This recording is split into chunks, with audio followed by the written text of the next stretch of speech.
rocking this thing. What's going on, folks? What the business is? 3-Man podcast here, baby. The 3-Man podcast. 3-Man podcast. 3-Man podcast. What's up, motherfuckers? 3-Man podcast. What the business is, y'all? What the business is? How y'all doing out there tonight? We here. What's up, Max? Man, just chilling, man. Just chilling, man. Up here in this pussy ass South Carolina. Not South Carolina. I grew up man. close to South Carolina, and I'm gonna tell you something, man, about South Carolina drivers, dog. They cannot drive, dog. They cannot drive. Shit. I'm gonna tell you though, that should have pissed you off, bro. They be fucking going too slow in the motherfucking fast lane. They be fucking swerving. And what's crazy is about South Carolina drivers, man, the damn state itself is just ass backwards. Like, how the fuck you don't have a helmet law, but you the quickest to go up on the fucking speed limit, goddamn, on the damn interstate. They're the first to go up to 70, man, and they don't even have a helmet law on that bitch. I used to work in a hospital close to South Carolina, and I actually had a patient once.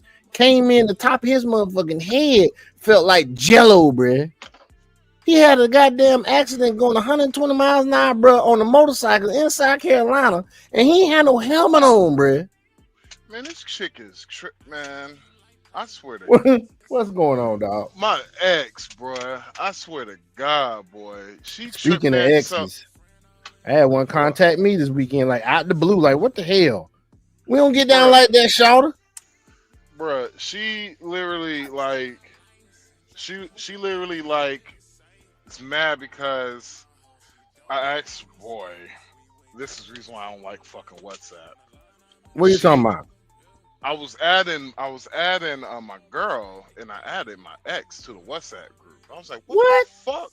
How the hell you did that, bruh? Nigga, I didn't even, I'm telling you, I didn't even do it. It didn't even add my girl on, it added her on there. I was like, what the fuck?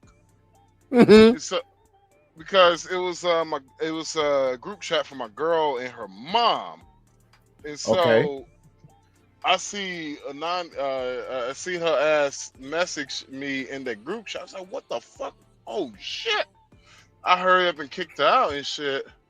And she was just like, and she just hit me, and this was like days ago. She just hit me, why did you kick me out? I'm not worthy of your friendship. I was just like, no, the group chat wasn't even meant for you. Well, sometimes that happens, man. And she just tripping about the fucking group. I was like, oh, this is kind of the reason why we broke up. You trip off of you trip off of dumb shit. Well, I mean, shit, man, that's going around lately, man. It's just been, contagious. Just like the topic of our live tonight is the modern woman mindset ruining the dating scene. Many experts aren't telling you. Not saying that your ex got a modern woman mindset. Because you don't. Because if y'all folks don't know, his ex is in another country. Yeah, she don't have it's just, the problem is with my exes was, one, I'm not ready to be a father, especially to somebody else's children, that honestly, I cared more about his child than he cares about his child. And so I was like, oh, okay. Well, what do you know? What do you know? Like, yeah. And so then, honestly, that Brandon Jamal song, Single Mom, came out. It kind of pissed her off, didn't it? It kind of ruined our relationship, because the only time I think about, man, you gotta remember that song was stuck in my head for like a week while I was at the house. Made you think about that shit all the time. And I was just like, why the fuck am I even doing this shit? You started weighing your options, didn't you? I'm like, yeah, she a good woman and shit. But I'm like, yo, I don't got no kids. Why the fuck am I gonna be a father to somebody else's child? I mean, I see your point, bro. I totally see your point. You don't even have no kids. It'd be different if you had kids. But even if you did, it's a difference. I mean, of course, each woman is different. But looking at the majority, looking at the overall aspect of single mothers compared to single fathers, of course, it's tough for both. Not discounting that. But even if let's say in the instance of let's say a co-parent of children who is not going to ever ask a woman to do anything for his kids, as compared to having a ratchet troglodyte pachyderm ass single mother who has a modern mindset that you'll take her ass out to eat and she'll motherfucking order some damn, to go plates for the kids at the crib. Cause she don't got the damn money to deal with it. Not saying all women like that. There are If some Ryan, great single moms out there. After my father died, my mom was a single mom. I mean, if Ryan wasn't such a simp, I would have hooked him up with her. oh yeah. Like if he wasn't such a You beta, passed on your sec, you pay. Hey,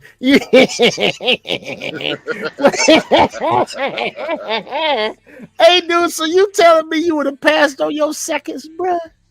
yeah, I would pass. Your Man, leftovers, bruh? I would have passed him over to Come on, her. man. Nigga. Man, I would pass him over to her, nigga. Be like, hey, man, take good care of her, nigga. You go responsibility.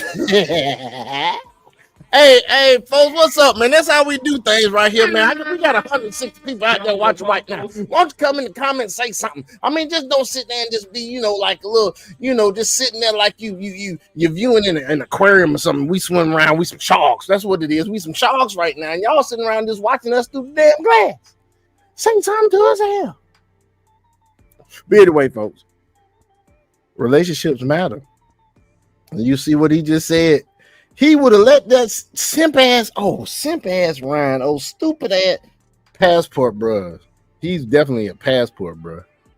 The wrong kind of passport, bro. Man, he a passport boy. Yeah, that's what he is. He ain't a blue book gentleman like we are. We blue book gentlemen. He ain't passport bro. He a passport boy. That's what I'm calling them niggas now. I'm like, oh, those passport boys. Bro. Options. Well, I'm gonna tell you right now. Where y'all get that villa in DR?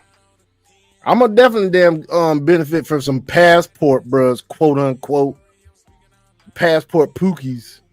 I'm gonna hit him over the head with the daggum rent, bro, on the Airbnb, bro. Get the villa in Sasua or get a villa in Punta Cana, bro.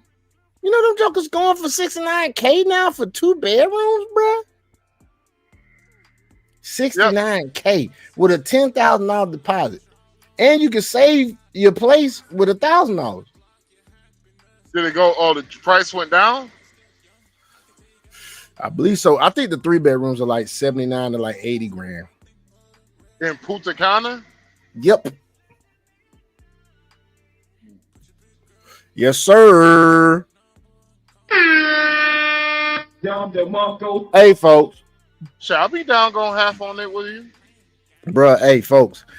Get your investments up. Get some business about yourself. Just don't be out there just doing any old thing. I'll try to improve yourself in some kind of way. Don't you hear 2 blue book gentlemen talking right now? We on blue book advice right now. We on blue book gentleman advice oh right my now. God. I'm so excited. By the end of this year, oh my God, by the end of this year, I'm going to have this credit card paid off. Then I get about $500 in the mail. Then let me see how many cards. That's 1, 2. I'm gonna have 2 credit cards. I'm 3 credit cards total. I'll be finished with by the end of this year, bro. I'm so happy, bro. Shit. Finally, That's a positive shit. Because hey, do your thing, bro. That's right, folks. Yeah. Get out of debt. I got some shit I'm about to pay off and crossing my fingers, hoping that the nanny fee come off this child support, bro. It's already coming off for the summer. So I'm finna stack and do some things, get some more crypto, whatever. But it might be off for the rest of the child support period, bro. Because I don't think she can get another nanny, man. She ain't gonna have go back to the court. No, I'm not going back to court. It's just gonna go away. And it's gonna go away. That shit's not garnished. That part of my shit is not garnished. So how much you will be saving? About 1,000 and some change a month. What? A month, nigga. If my team driver wasn't asleep, nigga, I'll hit the ear horn for your ass, nigga. Bro, I'm trying to tell you. Then I think I'm about to change jobs, man, and go agency, bro. Go up about another $7 an hour. Yeah, That shit gonna be straight, nigga. yeah, man. I'm working my goddamn. Alright, shit. I'm working my goddamn ass off, man. Like, boy, one thing. Hey, Mm-hmm. one thing to you young cats. If you wound up ever seeing yourself being a wolf, shit. A wolf when it comes to your career, bruh. I'm gonna be real with you, bruh. That shit ain't motherfucker, boy. Oh yeah. Man, that shit's a motherfucker, man. It's like, man, we don't- you think? Do you think the accounts we have, motherfuckers, are happy about the other drivers that we get? Like, dude, whenever I go down to Passover, right, to help out Mm-hmm. the Jewish folks with the Passover and shit, I tend to like. Mm-hmm. I don't get paid for that shit. I do it for free. But they always tip in like a couple of $100 in cash. Okay. Always. Okay. It's That's all right. Get that money up, bro. Get that money up. because the lady, she was just like the lady who was like Sam, the head dude in charge. He's let's just say this nigga got fuck you money. Actually, no, he got Not shut the that. fuck up. He got shut the fuck up money. Mm. That nigga, he got that. Yo, next time this nigga talk, lace this motherfucker. I take care of you money. He got that. The fuck you say? Money. Bruh, I watched this man rent out a whole Florida apartment complex for Passover for his Damn. people. Damn. Yeah. Yeah. He got that I don't give a fuck money. He got that get out my face money. He got that I I park here only money. I asked him how many people in your fucking community, man. He's like, shit, I got about shit 200 under 200. I was like, fuck. He got that you can't build right here money. Cause it's Uh, my property money. for their it's like this for their Passover, bruh. A whole 18 wheeler full of stuff goes down there. No. Yeah. God, no. Well, we've already established you know a lot of people, a lot of important people. A 18 wheeler full, two 18. Like the first year, it was the first year I was with this company and they had to do that shit. Bro, it was about 318. It was the year. That was the year when they rented out the whole apartment complex. Yeah. So yeah, it was. They had like 318 wheeler Okay. truckloads. Nigga, Okay.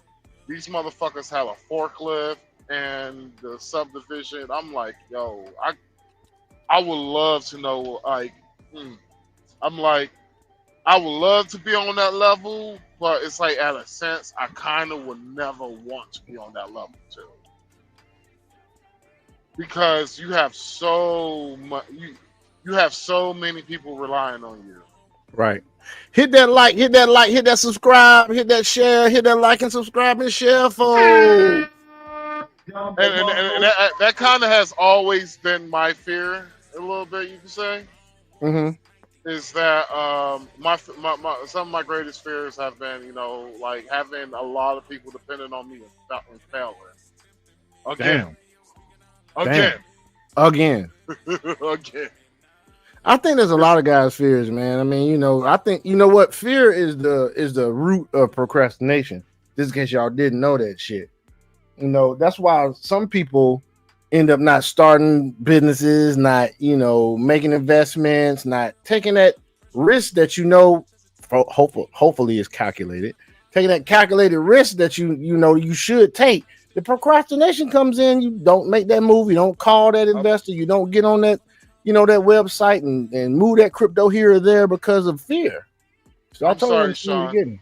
I thought she was about to say some wrestling Negro spiritual quote or something like that.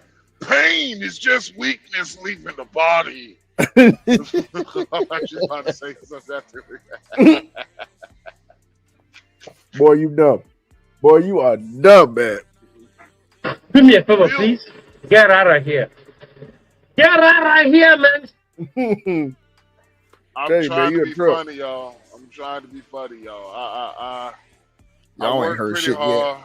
Yeah, it How about the mama rant? You ready for some mama rants? Are you in the mood to do some mama rants tonight, bro? sure. Okay, folks. So I'm not gonna build it up, but I'm just letting you know. This is one of my favorite parts of the damn podcast is Max Mumble Rants. So let's hear it for Max Mumble Rants right now, folks. Let's hear it for Max Mumble Rants. For my mama rant, it's actually gonna require a video. It's short A with video. Cash Patel. Yes, short with Cash Patel. You mind playing It's that? a short with Cash Patel. Mm-hmm. Let's see what we got Yes, here. it's the one that I showed you earlier on our page. Oh, it's on the page. Mm-hmm. Let me get to it. I did. Okay, Hello, cool. ladies and gentlemen. Give Ladies and us one gentlemen, what's moment. up? You talking about the one that says news about China? Yes. Mm. For sure.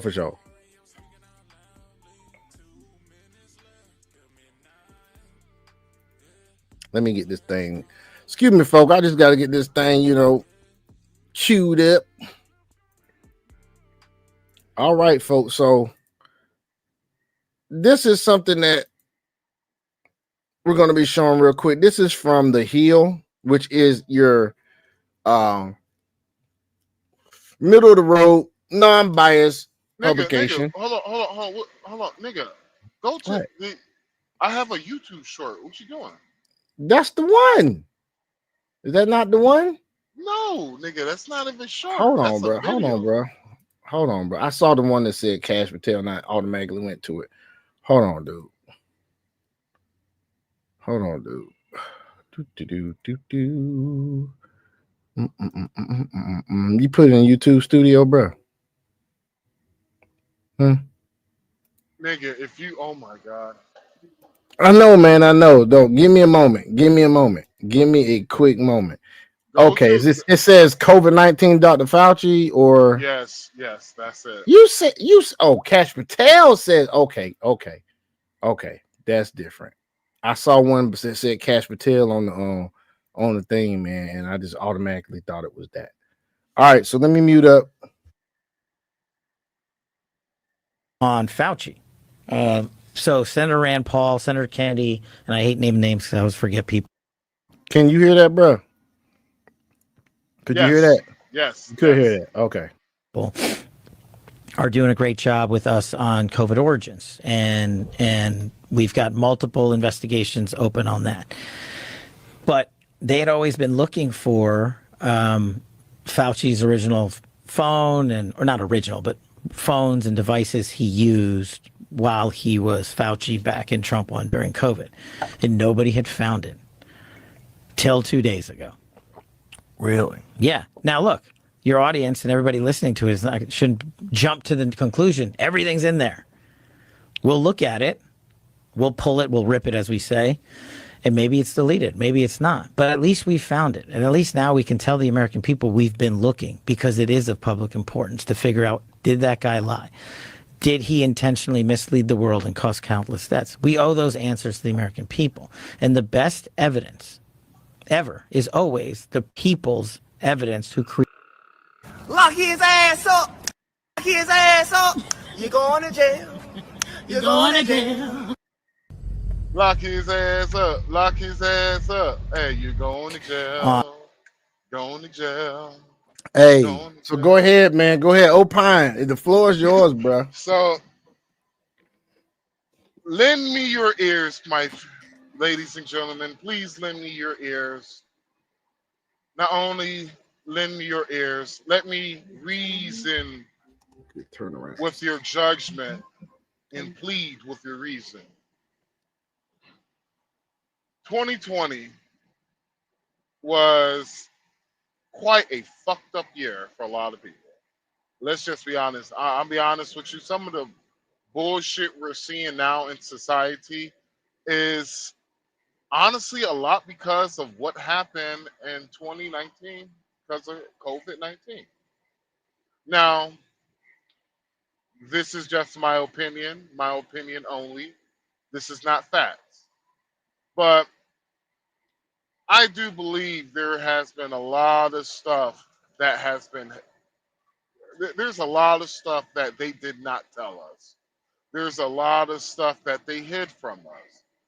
Honestly, with some of the stuff where it came for the biolabs in Ukraine, the Wuhan lab, my thing is, we had so many people fucking die and no one went to jail at all. I want you guys to think about that. No one has been criminally prosecuted for all these millions and millions of people that fucking perish around the fucking world. Millions. We lost up to 1% of our population with COVID 19. Because remember, the first reports were actually wrong. If I remember correctly, CNN was calculating up to 20 to 25% mortality rate. So you're gonna sit here and tell me that after all these years of all this bullshit, Trump this, Trump, evil Trump, Trump is evil, but no one went to jail. Now, nigga, if you drink and drive right now and get in a fucking accident and somebody die, nigga, you think you walking away scot free, nigga? You think you ain't spending a couple of hours in jail before you be able to get bonded out?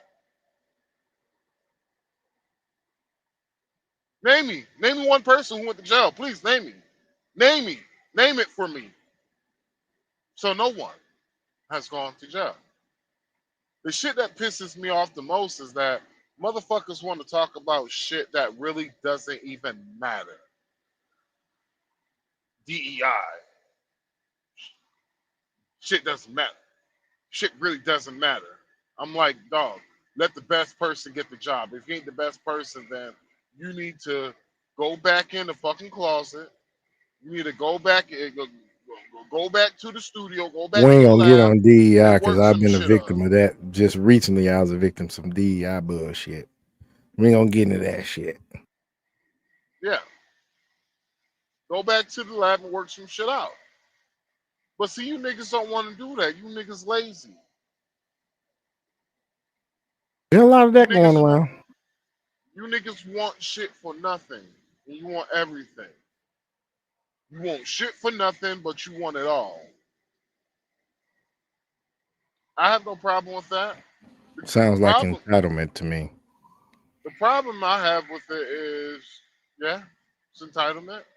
Not only is entitlement, but you fucks are you narcissistic fucks, you fucking narcissist. Like, come on. See, the problem is that the real problem is all this Salem Salems, they got rid of all this Salem Salems. So what happened? A lot of these mentally ill motherfuckers breeded In the in, society. breeded in our society, and multiple Mm-hmm. brain dead motherfuckers produce more Mm-hmm. brain dead motherfuckers until one day we got all these brain dead motherfuckers out here. Like, come on. We literally have, I will say 30% of our population is NPCs, bro. Well, the late great Bob Proctor once said, and I paraphrasing, of course, once said that most people don't think at all. Don't really think. Hmm. To expound on that, he said most of folks were, just acting off habit, using your reptilian brain, which is Shit. the We all reptilian. unconscious part of your brain, your subconscious Nigga, part of your brain. nigga, some of these motherfuckers got shit for brains, bro. You can say that Nigga, again. A dog took his shit and it equals their brain. I'm like, yo, what the fuck is wrong with y'all niggas? Like, come on, man. Like, it's some weird shit, nigga. We living in a society where I literally watch fine fucking women thinking that's the only thing they have to provide a man is their ass, titties, and looks. I'm like, I shouty, hear bro. that. I'm like, I was like, yo, man, do this woman realize she would make a if she would just get on a man's program, she would make a hard working 9 to 5 man the happiest man of his life, be the happiest man. But the only thing she her problem is Probably she's upgrade him too. delusional. He'll She's he'll get delusional. he'll be more, apt to push himself because of the Hmm. love he feels for her. Yeah, and I'm And like, he'll be shorty, a little bit more, assertive in some things at his job, and he may level up. because I was watching a whatever podcast, and I was just like, man, this chick is fine in a motherfucker. I was like, nigga, I was like, man, I got some young homeboys will have loved this Charlie like that. But she's fucking delusional. She is How so? How so? goddamn How so? How so? man. Um, God damn Expound it. if you don't mind. I really can't expound. I'm really not going to expound because I really can't think of absolutely all that she said because I'm going to be real with you. Half of the time I was staring at her tits, and the other half I was just dumbfounded by the dumb shit she was saying. That's not a bad thing to be doing, staring at some tits. Like, no, she had a great, great set, a great rack on her. And and she talking about she wants to get married, but I'm like, Shawty, you were OnlyFans model. You typical dude. How dare you? You How were dare only, you objectify her like that? you're She had only. she had she had her twins out, didn't she? She had her You fucking twins up my out. thunder here, Sean. You fucking up my thunder, nigga. My bad, Maximo man. Ranch, nigga. God damn, nigga. I'm Shit. trying to picture the rack. Well, nigga, if I want a hype man, nigga, I pay for it, nigga. There he Block go. him, nigga. We gonna make that into a shirt, nigga. We making that into a shirt. Merch coming soon. 3 Man Podcast merch coming soon. If I want a hype man, nigga, I'll pay for it, nigga. I like that shit. Do me a favor, please. Get out of here.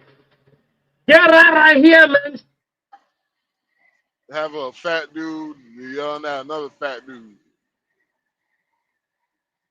The nigga have a burger in his hand, and the other nigga eating a big ass turkey wing. Well, yeah, so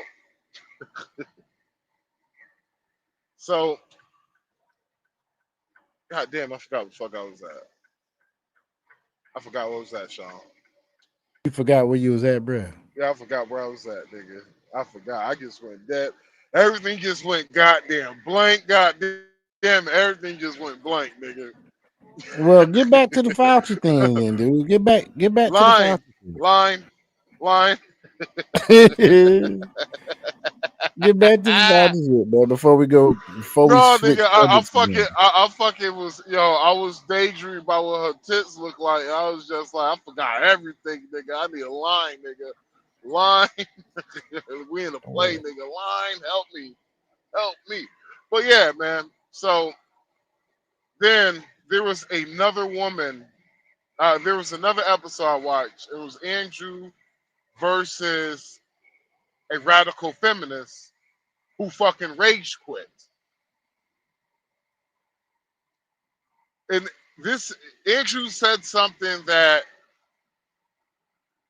I had to really think about it. But Andrew said something about how these TikTok people really cannot debate other people in person because for them they have the mute button. They can mute you whenever they want. If they're the host, they can mute you, and there's nothing you can do about it. But Nothing you can do about it. there's nothing you can do about it except for just drop down. Like, yeah, there's nothing you can do about it. If they mute you, you can come off mute, but they're gonna mute you again. So there's no point in even coming off of it. So the funny part about it is that she was used to debating somebody on TikTok instead of on live and like front like face to face. And so she's making demands of this mother. She's making demands of Andrew, making demands of it, and he's just like, yeah, I don't have to do that. I don't have to do that. And so not only she's making demands, but honestly, she had a weak argument. But it was something that I had to really think about. Why do women, when you treat why do women get mad when you treat them like an equal, but they scream they want equality, saying they want to be treated equally as a man? Why is that, I couldn't tell you, Sean? bro. I couldn't Like, tell you, man. That's something that I wonder myself. because she, god damn, nigga, you heard that, nigga? That was goddamn 12s, nigga. What the fuck you got in that shit? What happened, bro? Fuck, nigga. You ain't hear that? No, I didn't hear it on Nigga, my end, bro. that was a nigga sound system like on the right side of me, just flying past me, nigga. I'm like, god damn, nigga, that shit loud. Hell yeah, nigga.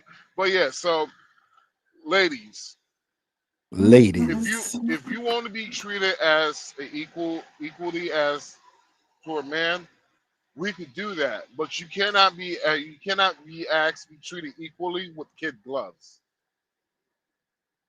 You cannot say you're strong. You're strong as a man, but whenever it comes down, you're always showing weakness.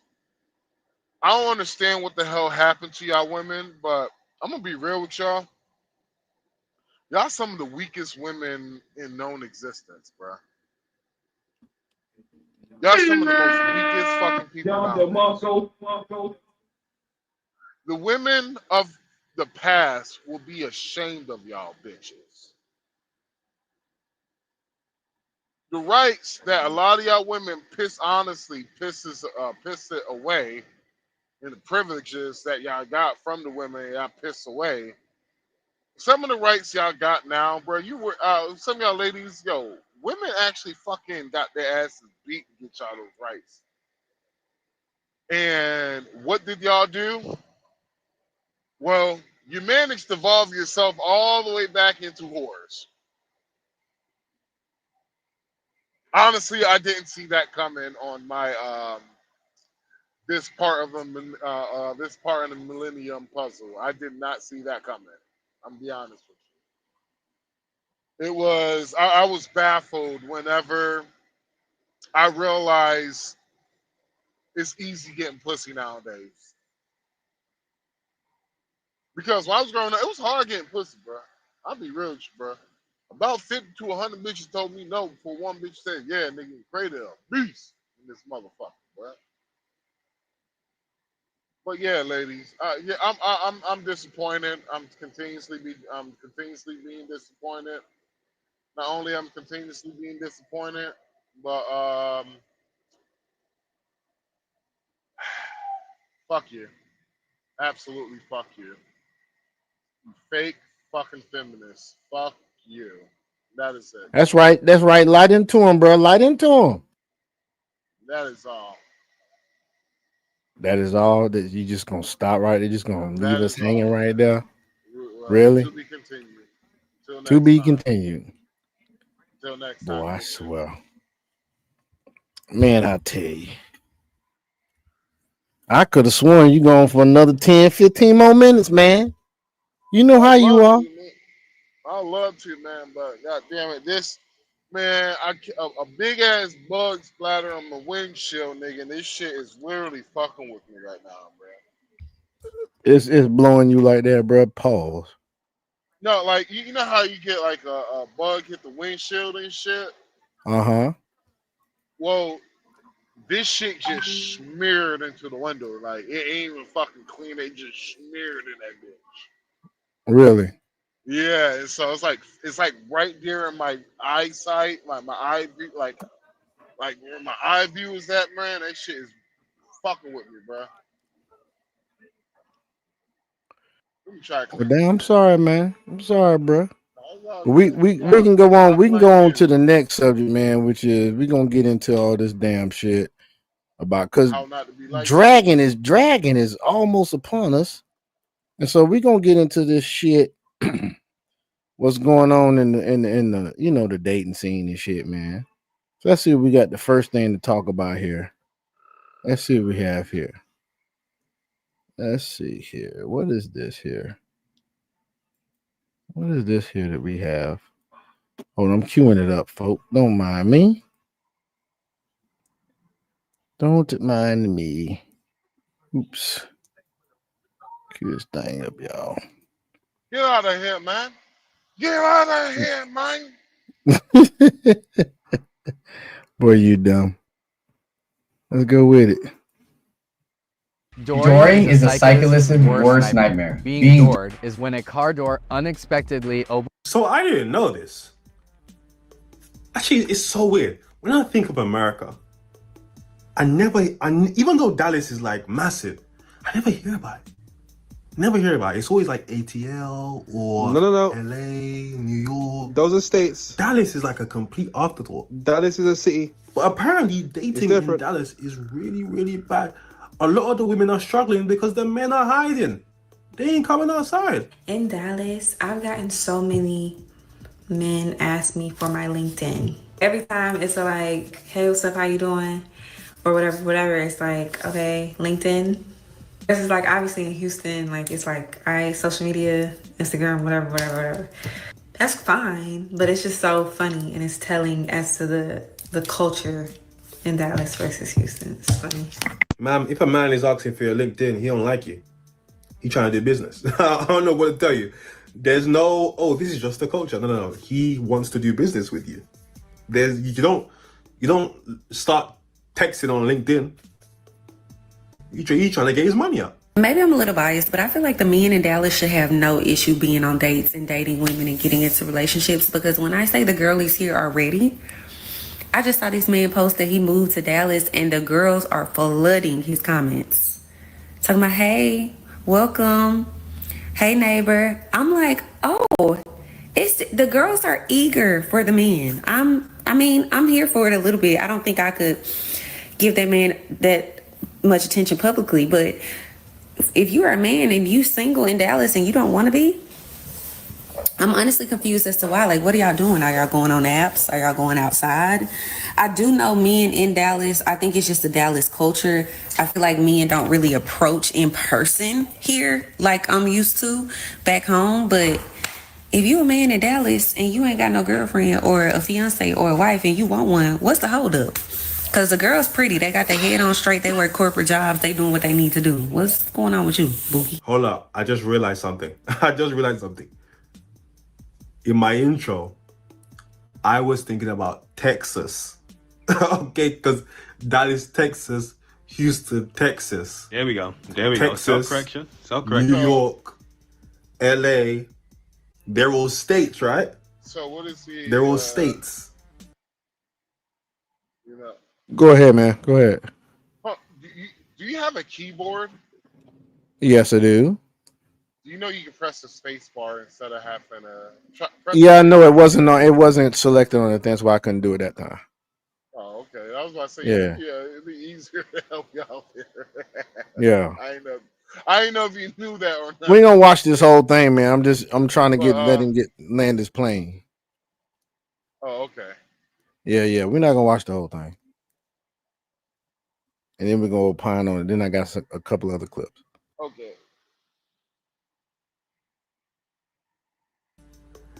And Take your time. Texas is something within Dallas. No. A city within Dallas. No. Dallas, Texas has been rated the worst city to date in Texas, right, guy? Yeah, I think he knows. I think he found out. Right. 3 years in a row. The girls are wondering where they can find men, and I've got a list of places where I think you can meet them. These are places that I've been to personally where I've been approached by single men. I would not be doing y'all justice if I didn't put down golf courses. I'm a cart girl. I know it personally. Go to the golf courses. And I'm not even going to put a specific one because there's literally hundreds in Texas. Go to a golf course, and if it's a private golf course, you can still go. Just go to the restaurant. Every single golf course is going to have a restaurant. Go to your golf course restaurant. I would recommend going from 8 a.m. to 11 for breakfast because golfers are going to go get something to eat before they tee off. And golfers usually want to go and get it out the way first thing in the morning. So go from 8 a.m. to 11 for breakfast. But if you're not an early riser, I would recommend going from 1 to 4. That's when they're going to be finished with their round and they're going in for lunch, dinner. Do not go to a golf course restaurant from 5 to like 9 because that's when they're going to dinner with their wives. Golf courses. Go to the golf courses. I'm telling you, I'm a cart girl. I literally get hit on by golfers all day long. Go to the golf courses. Yes, some of them will be married and they will try. Ladies. Do not let this bitch set you up for failure. Do that if you want to. Don't be surprised if you become a side chick. Would you agree, Sean, that was terrible advice? Hell yeah, that's terrible advice. Because you're basically, honestly, only a sucker going to fall for that shit.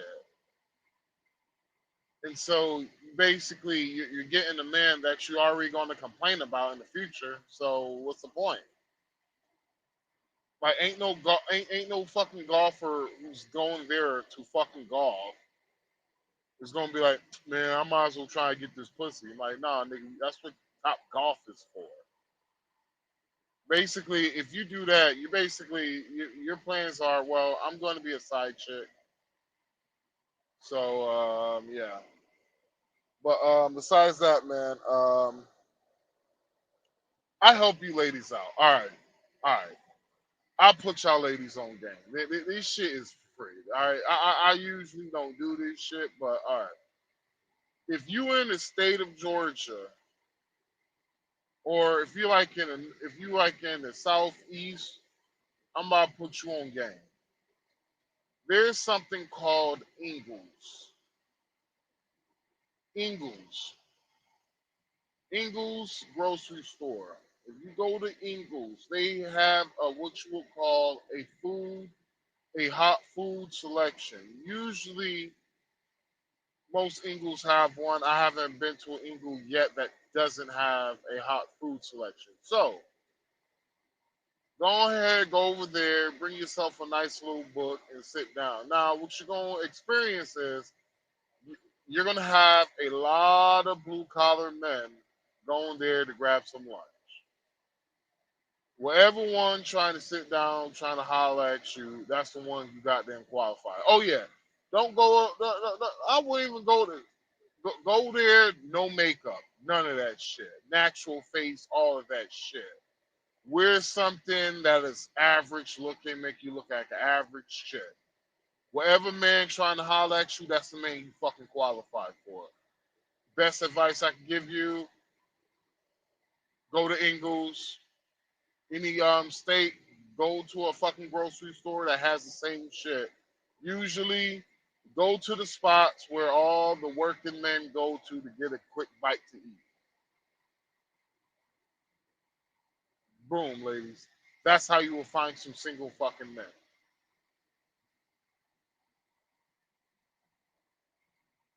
Majority of those men are going to be single. The reason why is most of those women, most of those men who have wives, they're most likely going to have a fucking lunchbox with a home cooked meal in it.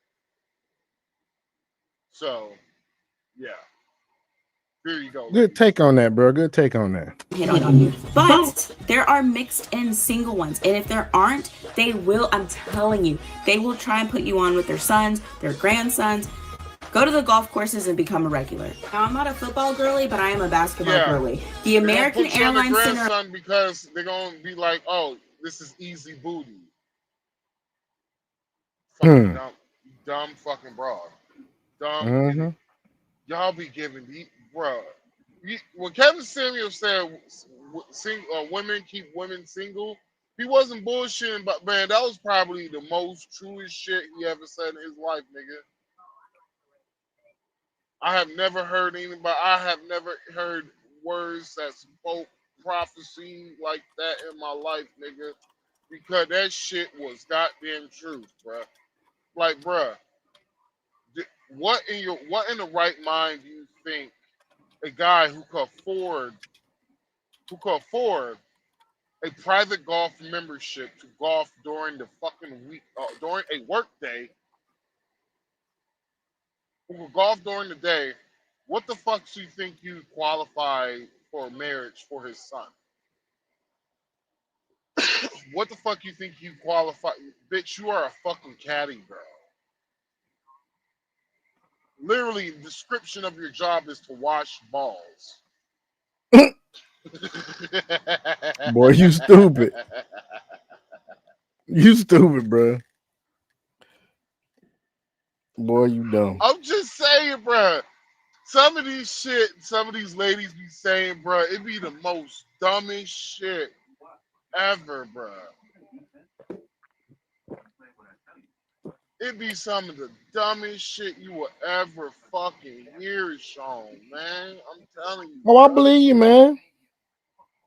Like, dog, I know the fucking people she talking about. I'm like, nigga, yeah, they putting you, they probably putting your son because his son probably haven't gotten no fucking, ain't getting no pussy out here like that. He need his son to get some wet. Boy, you stupid. And the money gonna fucking, like, the money gonna flex itself. Like, the fuck, it's a private golf course. You work here. So the money gonna flex itself, nigga. But, Sean, you wanna hear something funny? Go ahead. To watch these bitches go to a public golf course because they don't want to spend that private golf course money. Of course not. Of course not. They know who they qualify for, man. They just be trying to reach. I mean, hypergamy, it's the definition of hypergamy, bruh. Well, hypergamy and delusional are two different words, nigga. There's some, here's what a woman who practiced hypergamy. She's in high school. She has the choice to pick the captain of the football team who's just good at sports, or the co-captain who's in the top 10 in the class. She's going to go after the top 10 of the class and who's also the co-captain of the football team too. That's being hypergamy. Hypergamy is understanding what is the best option and go after the best option you have available. The best option is going to be the motherfucker who got good grades and who got a good athletic career. He's co-captain of the football team. Mm-hmm. So basically what's going to happen is that nigga, he's going to be able to, because his athletic performance, he's going to be able to network better. He's going to have a better network. Just being a captain of football, like basically football is the only thing you got to rely on. Right. And so the guy who's a co-captain, he got brains he can rely on too. But how these bitches are, and this is the difference between being delusional, getting the guy who is the captain of the football team, he's the head honcho on the football team, average, below average student, but expect him, he's going to be a CEO to a pharmaceutical company. It could happen, but most likely it's close. It's more It likely won't. slim than none. Yeah, it won't. At all. Well, yeah, the delusion is real out here in these streets, man. It really is. Matter of fact, speaking of delusion, let's get into Delusion something. and bad advice. Advice that women give other women, it is so terrible, bruh. It's like one thing I can say about men, Sean, and I could give men credit. Men, they will be willing to give you their dead honest truth with their bias put aside. Right.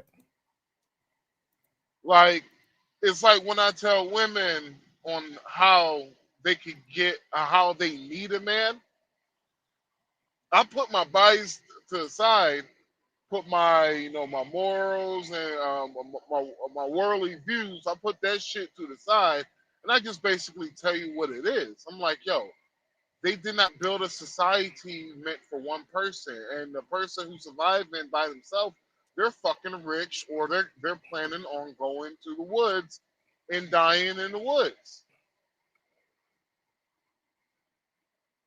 They're going to build a log cabin in the woods, and whenever they die, they're going to just leave it to whomever.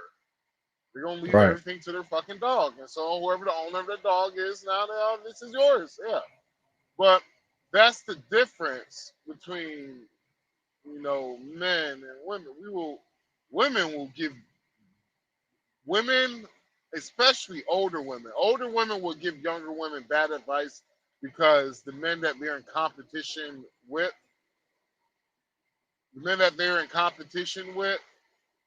are preferring they're preferring the younger version of women because the older women thinking acting younger is going to make them younger. No, sir. Don't worry like that. Yeah. Honestly, bro, if you're an older woman, a younger woman should be able to fucking rock, shouldn't even fucking be able to fuck with you at the time of day.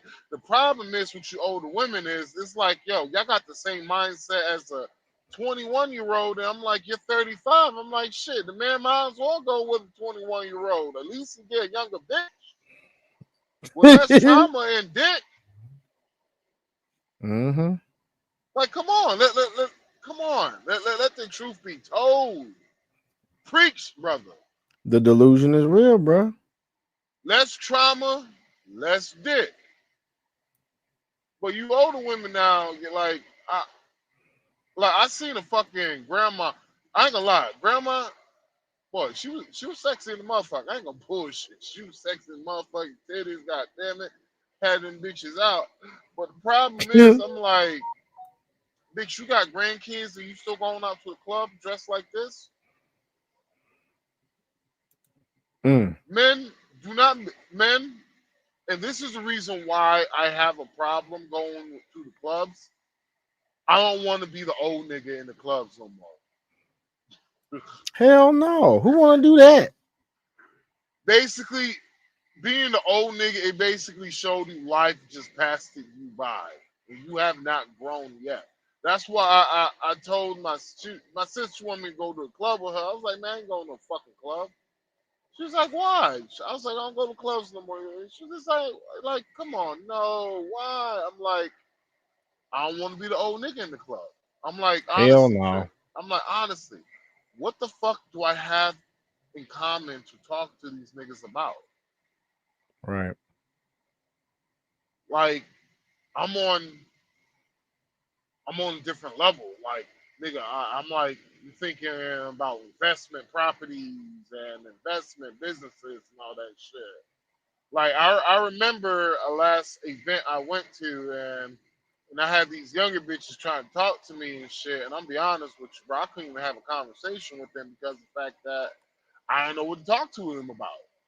Because everything they was talking about was like only thing I could talk to them about politics, but clearly hearing them talk, we got the same view. We got different views in politics. Right. So, but yeah, I guess we go back to the tape. Yeah, I'm going to this. What you put in the this, I think this is a short on the page. We're gonna go to this. a male who identifies himself as a woman who doesn't meet any of the criteria for what you would consider presentation, even though they're trying really hard. Is that still a woman? I would say societally they fail to present as Okay, women. but would you still call them one? Personally, I would be respectful towards them, but I would say like, hey, you're not presenting properly wait, why as would you a do woman. that? It doesn't match up with the reality. So what you're showing me here, essentially, is that you will use the word that doesn't meet up with the expectation of reality in order to not be a little bit overtly sensitive towards that person. However, if I'm using the word which is more descriptive towards that reality, what am I doing wrong? I have a question. No, answer mine and then ask yours. No, I'm going to answer yours through this, basically. You're going to answer mine by yes, asking me absolutely. a question. You'll see You're in a going to answer second. my question by asking me a no, question. you'll see. Just be patient. You have called me Pixie, right? But that is not my governmental or my real name, right? That is my streaming name. Yet you still call me by that name, right? So even though that name isn't what is happening in reality, you still refer me to as such. There are multiple scenarios in day-to-day life where something doesn't line up exactly with how reality is. But because we're social creatures and we understand that there's nuance, not everything is black and white, we give certain like leverages or leniences towards it. God damn it! You can't make this shit up! What you just said is one of the most insanely idiotic things I have ever heard. At no point in your rambling, incoherent response were you even close to anything that could be considered a rational thought. Everyone in this room is now dumber for having listened to it. I award you no points, and may God have mercy on your soul. Is a male who identifies himself as a... I mean, damn. If talking around some shit and bullshitting was a fucking person, like, god damn, man, you just can't just come out and say it, huh? You can't take the accountability enough to say it. Shit's crazy, man. These motherfuckers, dog. Boy, I tell you, this society is just fucked up for now, dude. It's just ridiculous bullshit after bullshit after bullshit. And it ain't just the regular folks that's goddamn suffering, dude. Look at this shit here, man. We ain't got to look at this whole thing either, but come to find out, remember that basketball player Doug Christie? Remember Doug Christie? No. You remember Doug Christie? Anyway, he had a wife that was on the basketball. I think it was either Basketball Wives. Okay. Man, how about he find out that kid he been raising ain't his kid? I'm telling y'all, folk, these Western-minded women is ruining culture. Just came out in one of the biggest reality TV betrayals of all time. For over 20 years, Doug Christie lived what he thought was a peaceful, loyal family life with his wife, Jackie Christie. He stood by her, protected her name, and even supported her reality TV fame. But let me tell you, behind all the smiles, brand deals, and family pictures, there was a secret so deep it was almost criminal. The truth? The daughter Doug raised, loved, and called his own wasn't his. This is how everything exploded. It started with a single piece of paper, a DNA test. Quiet, simple, but deadly. The results proved Doug had no biological connection to Chantel, the daughter he believed was his blood. Instead, the shocking part, the real father was none other than Doug's own teammate, Chris Webber. Yes, the same Chris who smiled at family dinners, hugged Chantel at birthday parties, and shared courtside laughs with Doug for years. The betrayal wasn't just personal. It was layered in lies and covered in fake loyalty. But here is where it gets interesting. Doug didn't cry. He didn't lose control. He did what no one expected. He called his lawyer. Within weeks, the court was flooded with a lawsuit that could change reality TV forever. Jackie and Chris were officially sued for paternity fraud, emotional distress, and over $4.6 million in damages. Boy. Y'all hear this shit? Are y'all looking at the same shit as me? I mean, seriously. This Joker has raised, good Lord, raised the Joker kid, man. Didn't know it was his damn kid. 23 subscribers away, fellas. That's Like, good, share, man. subscribe to our So goal of 500. Sorry. Yep. I mean, you know, we had some good viewers tonight so far, man. We just need to get it up. But back to the tape. And trust me, that number wasn't random. Every penny had a backstory. Private school fees, college funds, birthdays, medical bills, even a sweet 16 party with Bo Wow that cost more than most people's cars. Doug listed everything because he wasn't just asking for money. He was demanding truth, respect, and correction. What makes this story different? It's not just the betrayal, it's the cover-up. Doug's lawyers had receipts. A second DNA test showed a 99.998% match with Chris Webber. Jackie's own journal had entries where she admitted knowing Chris was likely the father. And the craziest part? A leaked voicemail where Jackie warned Chris to stick to the story and keep quiet. Yes, Jackie had been running a storyline for the cameras, building a whole... Y'all hear this shit? Making herself look good in the process, and she ain't being, just totally ain't taking no accountability at all. Empire while the truth sat locked in her closet like a loaded weapon. Destiny took an unexpected turn when Doug discovered a clause in Jackie's VH, one contract claiming she and Doug were raising their biological child. That was a legal lie. And now it's evidence. Suddenly, Jackie's brand, once powerful and polished, started cracking. Endorsements dropped her. Podcasts paused her. Real estate partners backed out. And Doug? He rose, calm, cold, and calculated. He had been silent for 20 years, but now he was speaking through court documents. The court system opened up wide. Doug wasn't only fighting for himself anymore. His lawyer said, "This isn't just about Mr. Christie. It's about every man who ever raised a child under a lie." And they meant it. They planned to make paternity fraud a real civil offense with consequences. So if Jackie thought she was just getting sued and walking away with a slap on the wrist, she was wrong. This was the start of a legal storm, and Doug was at the center. Then came the subpoenas. Jackie's financial records were pulled. What they found? Shell companies, hidden payments, money moved through fake consulting accounts connected to reality TV deals that never actually existed. According to one insider, the court even considered a criminal review for a forged birth certificate. Suddenly, the case wasn't just emotional. It was possibly illegal. And a televised trial? That was now on the table. But the real twist? Jackie wasn't done lying. During early deposition talks, Jackie allegedly tried to reach Chantel, not to explain, not to apologize, but to buy her silence. You heard that right? 2 days after Chantel was named as a witness, Jackie's assistant reportedly showed up at her apartment with a sealed envelope.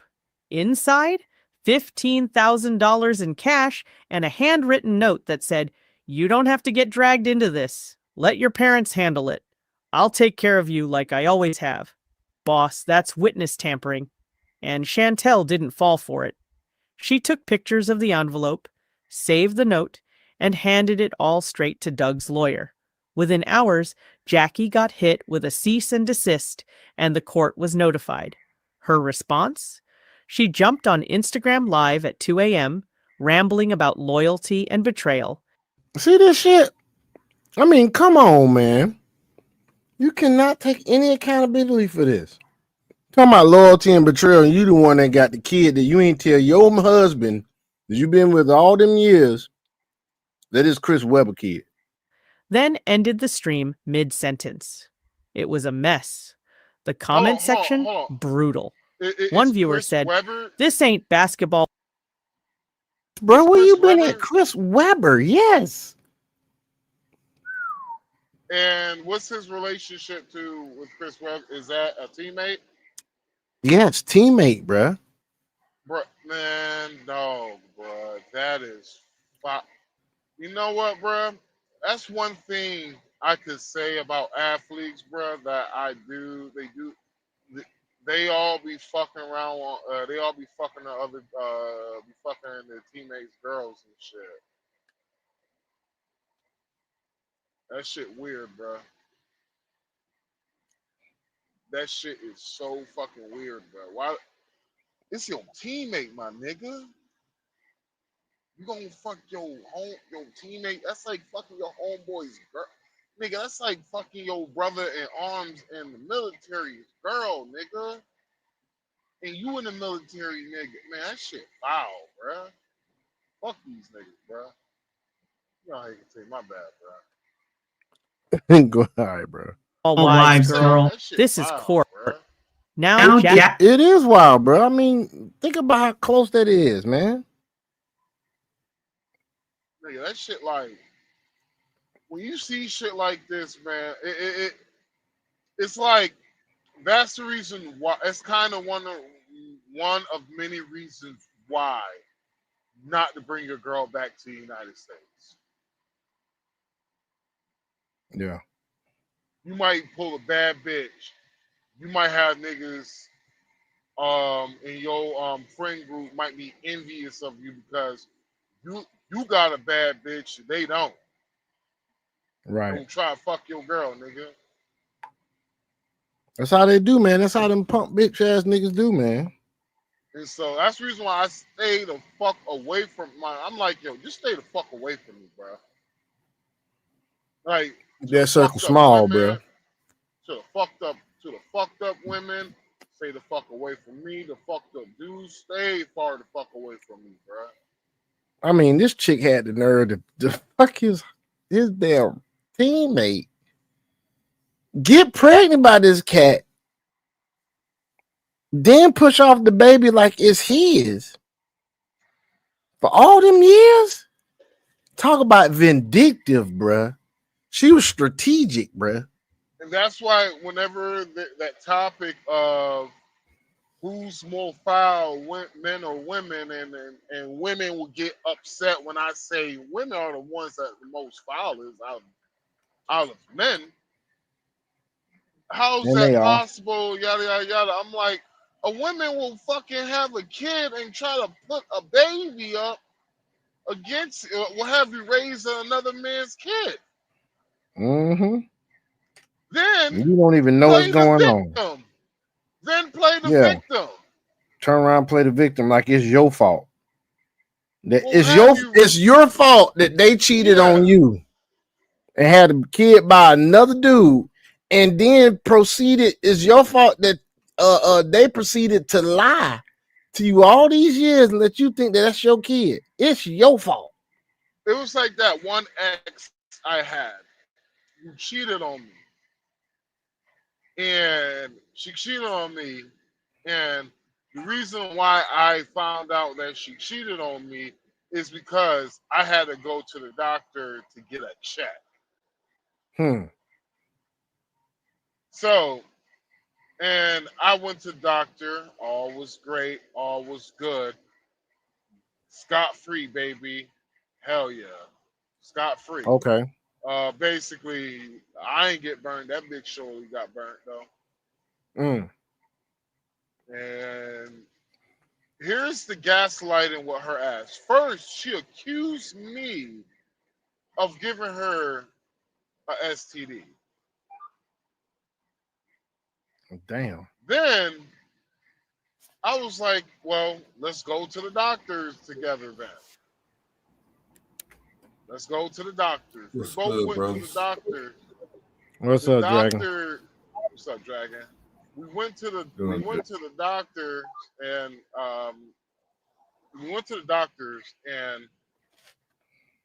long story short, well, she had a STD. I didn't. Then I'm breaking up with her. I'm sorry. It would never happen. It was a mistake.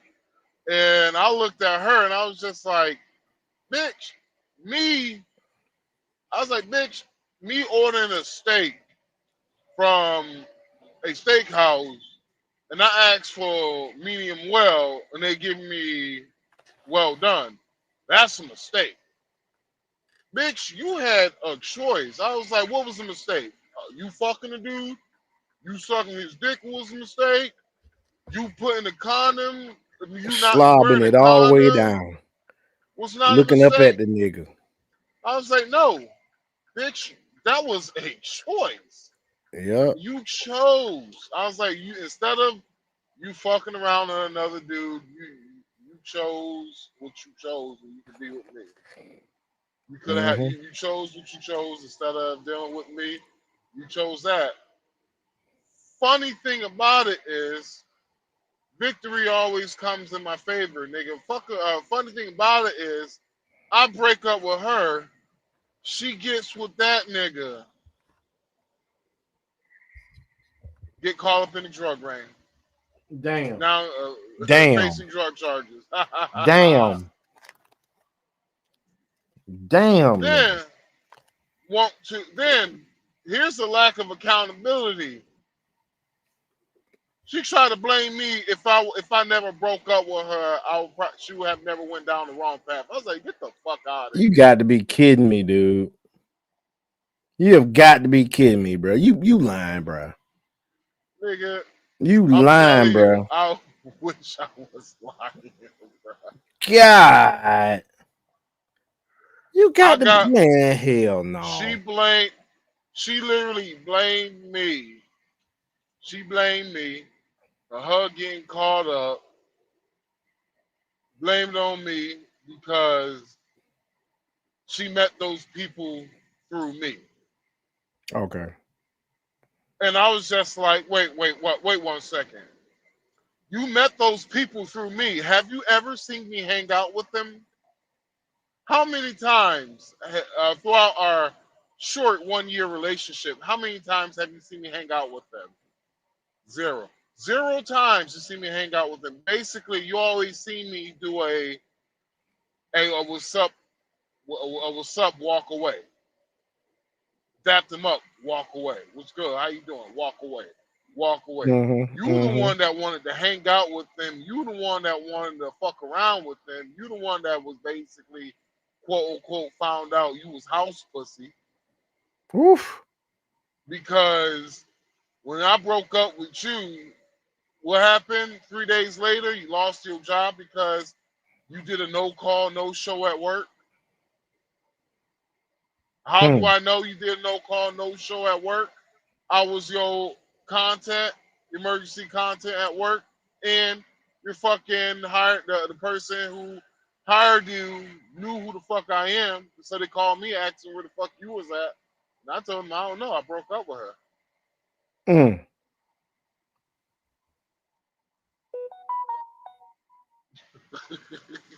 That's God women damn. logic for you. Yeah. Whenever and anybody who knows me, my homeboy who fucking knows me in real life will tell they know who the fuck I'm talking about.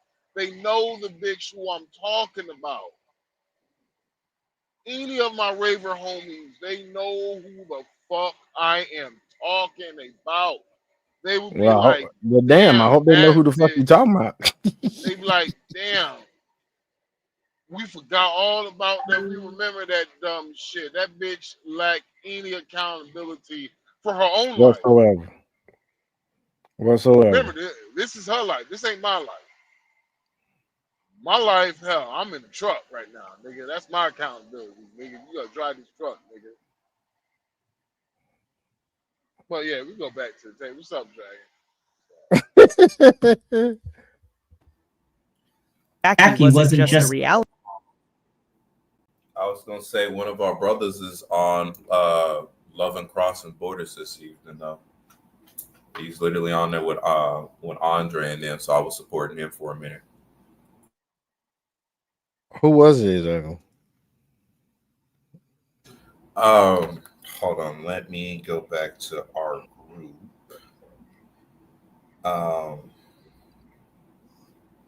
Hold on, dude. One of the guys in the Blue Book Gent group. Nah, he's like he was in ours. I don't know if he left. He was the brother that I went to Brazil, bro. Okay. Austin Holloman? No, he's probably No. talking about Brazilian Yesh. Yeah, the guy that was in our group that went to Brazil, him. Because remember, he was on TikTok with us at first. The dude that had what's her name, man? Remember the German chick and how he was like all greeting her and stuff at first, and then when he was like, "Well, dang, I ain't know that about her," I was like, "Yeah, we tried to tell you that shit." I have no idea who you're talking about. What's his I'm username on about TikTok? to buy some Hedera. Hell yeah, you better buy some damn Hedera, man. About $45 worth. Boom, done. To my unrealized gains from my Ripple. Corey, Just the that's who it unrealized is. ones. Corey, okay. Corey's on there. Yeah, Corey's on there. Okay. Corey Holcomb? Mitchell. Lame cat, bro, that went to Brazil. Said Lane? The dude that was the Oh, yeah, first he one lame into as shit, bro. cybersecurity, bro. Yeah, he lame in the motherfucker, dog. But it's, he cool. He cool, but he lame. Not Yeah, international he on gents. Huh? Yeah, that's who it is. International Jets. Thank you. He is on Andre and Andre crossing borders right now as we speak. Oh, okay, Okay. shit. I'm at the like, yo, yeah, what's up, man? That's what's up. Yeah, that's what's up, bro. Making moves, nigga. Shit. Yes, sir. Sean, But when you let's going on go a little the bit. game show, nigga? Let's finish I up don't with what know, y'all were man. talking. We're about to finish up with this, then we're gonna go into crypto news. Well, I need a little bit for that. All right, we still looking at this shit. Reality star in trouble. Okay, cool. She was a potential criminal suspect. And Chris Webber, he disappeared. No statement, no apology, just silent moves behind the scenes. He reportedly fired his publicist and changed legal teams overnight. But guess what? The damage was done. Because Doug's legal team had everything they needed. The DNA test, the forged documents, the voicemail, the money trail, and now proof of a bribe attempt. Everything spiraled faster after that. Jackie tried to play the victim. She released a long statement on her Instagram stories, claiming she was pressured by image, fame, and fear of judgment, and said Doug always knew there was a possibility Chantel wasn't his, but the internet wasn't buying it. People started digging. Old interviews, podcast clips, behind-the-scenes footage. Everything Jackie ever said was now under a microscope. And what people found? Lies stacked on lies. In one 2013 interview, Jackie clearly said, Doug and I made a beautiful baby girl together. That wasn't a guess. That was a public, confident claim. Now, it was proof she lied on record. Meanwhile, Doug stayed quiet in the media. No press tours, no interviews, just court moves. Smart? While everyone else is raising prices due to these new tariffs, Spartan is doing something completely different. Costs are going up on almost everything you buy. Those international tariffs are hitting most companies hard, and they're passing those costs directly to you. But Spartan isn't just maintaining the price. Clean and surgical. He hired a forensic accountant who tracked nearly $3 million that Jackie earned from selling family image stories, magazines, interviews, and sponsorships where Doug and Chantel were used as props. One major brand even confirmed they paid Jackie an extra $80,000 just to include Chantel in a family campaign. But now that Chantel wasn't biologically Doug's, those deals were under review for fraud. Jackie didn't just lie to Doug, she lied to brands, media outlets, and possibly even the IRS. But let's talk about Chris Webber for a moment. While Jackie was being dragged online, Chris... Oh, I wonder if she'll be brought up on fraud charges too, bro, because of that shit. Man, that's a whole can of worms she's about to open up. was being hunted offline. Paparazzi followed him in Miami, then LA, then Vegas. Every time he wore sunglasses and kept his head down. But one day, a TMZ camera caught him walking into a private lawyer's office, and he wasn't alone. With him was a woman believed to be his longtime mistress, and get this, She was holding a toddler who looked just like Chantel. You could almost hear the internet explode. Was Chris hiding more? Was this a pattern? Soon after, a bombshell dropped. A second woman came forward anonymously. She claimed Chris fathered her child too during his NBA days and paid her monthly hush money for over 10 years. Doug's lawyers caught wind and moved fast.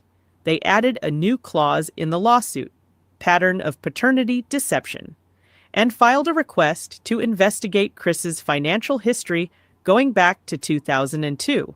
If they proved Chris had a habit of hiding children, Boy, hey, he had some good lawyers, man. You hear this shit?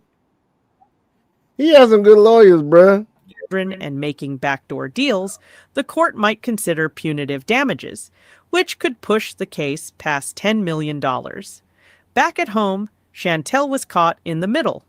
The girl Doug raised as his daughter was now being called a fraud by tabloids and a pawn by critics. But Chantel broke her silence in the most powerful way. She posted a simple black and white photo of Doug holding her as a baby with the caption, "Biology never made us family. Loyalty did." That one post changed everything. People rallied behind her.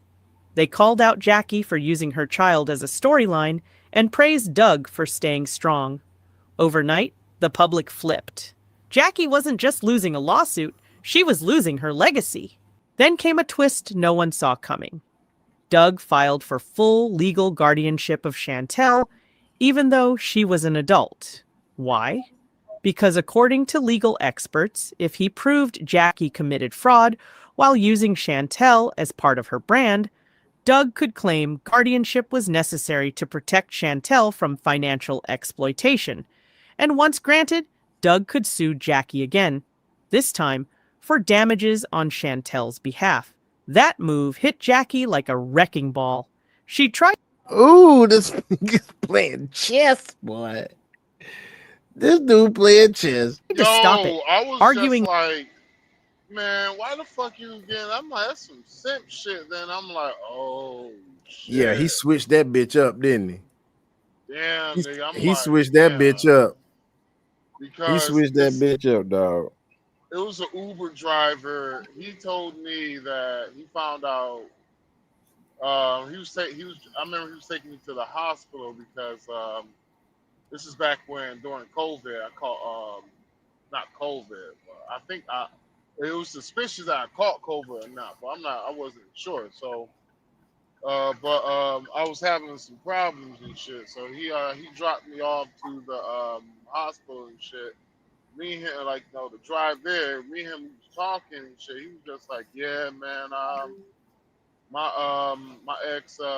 ex-wife found out two out of three of my kids weren't even mine. No, one out of the three kids weren't even mine. And I was just like, so what you do? He was like, well, I ain't really do nothing. He's like, I've been raising this girl since I was the kid. I mean, since she was a child, you know, since I thought this child was mine. So I just go ahead and raise her as mine and shit. And I was just like, but you're paying child support for her, huh? He was like, yeah. I was just like, you don't care nothing about that, huh? He's like, no, not really. I was just like, I was thinking like he was on some sip shit, you know, like this guy right here, like my Uber driver. I was like, bruh, regardless bruh, I was like, no, that's paternity fraud, bruh. And I was like, bruh, you got fucked in court because you don't have no backbone. I was like, I guarantee your fucking lawyer disagreed with all the shit you wanted to do. And he said, actually, yeah. He was like, how did you know that? I was like, because you don't got no fucking backbone, bro. I was like, I can see why your ex-wife cheated on you, nigga. Got no fucking backbone. I ain't say that to him, you know, but. Why not, bro? Why not? I wanted to get dropped off, nigga. I feel you though, bro. Right, he's like, you know what? Get the fuck out of my ride. I'm like, all right, there's nothing I can say. I can't be like, come on, man. That's right. It was the Uber driver. I did call him a bitch, basically. Nigga. Boy, you stupid. Weak ass. That's some man. That was some weak ass shit, nigga. When he told me that shit, he was like, You ever felt the vibes of somebody judging you, nigga? Oh yeah. Like they don't have to say nothing. You just feel the aura of them judging you. That shit was beaming off of me, nigga. Like, oh, okay. Should have kept this story to yourself, nigga. Boy, you stupid. Dragon, how you looking over there, man? We gonna keep on with the tape. In court that Chantel didn't need protection, but her own actions proved otherwise. Remember the $15,000 bribe, the fake consulting payments, the leaked contract that used Chantel's name without consent? All of it painted Jackie as unstable and manipulative. And the judge? He didn't hold back. In an emergency court order, he said there was credible evidence that Jackie posed a financial threat to her own daughter. The guardianship hearing was officially set. And during all of this, another unexpected character entered the story, Doug's mother. She hadn't spoken publicly in years, but during a local news interview, she broke down crying, saying, "I always had a feeling, but I never wanted to break my son's heart." She described how Jackie had once I be hating when mothers do that shit, bro. Like for real, like just being, you know, transparent. Like, you know, when I got my divorce and everything, my mama had a conversation with me, and she was like, "I didn't never think she was your wife. I thought she was always wanting to just have some kids." Like, why the hell you ain't tell me that shit in the meantime, man? Sisterhood. Like, come on, man. No matter what you do, But my mom is sisterhood part is of this. strong. My mom is part of the silent generation, though. You know what I'm saying? Sisterhood. That thing started way back then, bro. That shit is, nigga. Well, she was in college during the 60s and 70s, though. So it's like people don't understand when we say the sisterhood, they don't understand how strong that shit is, bro. Because no, I watched my mother fucking live on the behalf. Actually, I watched my mother live on behalf of another woman just because she didn't want to hurt my feelings. Oh, okay. And I was just like, so you rather, I was like this, so you rather have me out here looking like a sucker than hurting my feelings. Got it. Gotcha. And so that's why I'm like, yo, when we say the sisterhood, we are talking about that shit is strong in the black community when it comes to the women, bro. They will they will hold. It's like you remember that time I told you that I smashed this one chick outside while her sister-in-law was inside and knew what type of shit I was on. I was not the type. She knew I was just trying to fuck type of shit on, and her sister-in-law, because the sisterhood is strong. She did not care if her brother's wife cheated that night with me because of the sisterhood. That's crazy, man. Yeah. That's Man, crazy as hell. Yeah, that shit was funny. I blew that chick back out, boy. That shit was funny too, boy. That shit, Boy, you stupid. nigga, you have no. That shit could not. It was enjoyable, huh? Nigga, I was trying not to enjoy this shit. I was just like, but you gotta realize I was a piece of shit back then, so I ain't care. Well, I mean, you was hitting some seasoned box, you know what I'm saying? She been seasoned. She been probably getting lubed up by her husband on the regular. And hold on, I was on some wild shit back then, nigga. I did that shit raw, nigga. What you mean you did it wrong, man?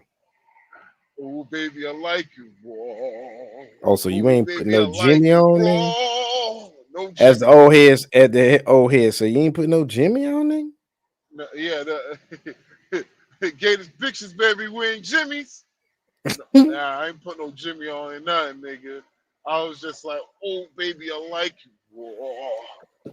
Oh baby, Boy, I like you stupid. you. Oh. You Yo, are that was stupid. like, yeah. Yeah, like dog, like for real, bro. What red pilled me up, what the years of me being like a side dude is the years that red pilled the fuck out of me, bro. Yeah. Like, nigga, I used to have a girl who was, I had a girl who was in a 6-year relationship. Whenever her and her man used to go out and she used to bring back a doggy bag, well, nigga, that was my doggy bag. Ain't that some shit? So Yeah. you was getting red pill by being on the other side of the red pill, not Yep. getting the experience of what dudes go through. Yep. But don't get to see, or they get they get shocked by. You know what I'm saying? I had a chick, the craziest shit I have ever experienced in my life. And this is when I told dudes, ain't about how you look, it's about how well you can talk to a woman. Mm-hmm. I was like, Yep. I I mean, was trying. think about the Yeah. Garden of Eden, man. How the serpent fooled Eve. It wasn't by how you look, by Yep. what he said to her. Yep. I was like, I told me and a dude, we was having a conversation on TikTok, and I was just like, all right, bro, you're a fairly decent dude, and I'm an older, he was a younger dude, so he was about like 22, 21, and I was just like, what's the quickest you ever fucked a chick? And he was like, what do you mean by that? I was like, the quickest you lay eyes on her for the first time, how long did it take you to get in her pants? This nigga told me, what is it, a month, 2 months? And I was just like, Damn. I'm gonna teach you something, bro. I was like, you wanna know the quickest ever got in a female's pants, bro? 15 fucking minutes, nigga. It's been 15 for me too. I did a 30-minute one too. 15. I was like, honestly, nigga, it took me longer. It took us longer to get to my place than it was me actually having a conversation with her. I was like, nigga, I was like, honestly, bro, took about 4 or 5 minutes spitting. I spit some gaming shit. I was just like, I said some off the wall. I was drunk too, nigga. I was off the wall too at bench warmers. Shout out to bench warmers on Claremont Road in Atlanta, baby. Shout Okay, out to okay, bench okay, warmers. okay, okay.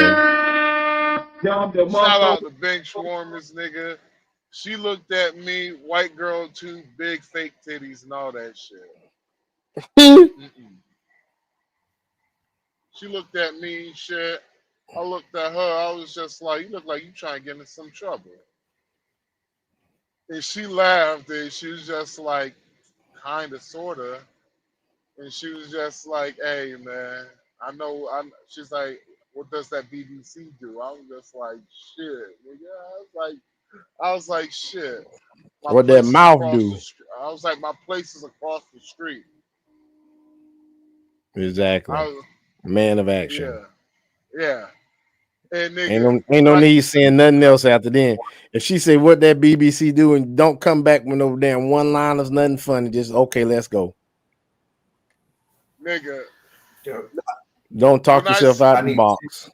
when I say it took me it took longer to get to the house because I was fucking drunk and I was seeing two, nigga. Damn. Seeing two. Smash Shawty. And Smash Shawty toward the man. I had this chick like You spackle the floors, flabbergasted. bro. Nigga, I had her You spackle those flabbergasted. floors. She literally was just like, wow, You put the that was drywall up. surprising. She hit me with the wow, that was surprisingly good. I was like, surprisingly good. What the fuck does that mean? What, I was gonna be terrible or something? Maybe she But had a yeah, preconceived notion. yeah, she was like, wow, that was surprisingly good and all that shit. But see, anyway, that woman finding out, Shawty, she was married, nigga. She was married. Husband cheated on her with a woman that was half his age and shit. Mm, And I mm. was just like, bitch, how old are you? She was just like, I'm 30. I was just like, so when she was like 18, he was like 19 years old. I was like, okay, yeah. He had money and shit, nigga. The funny shit, I gave her some bomb ass shit. $30 out of her purse. $30 out of her purse. Yeah, nigga. She gave you $30 for some dick.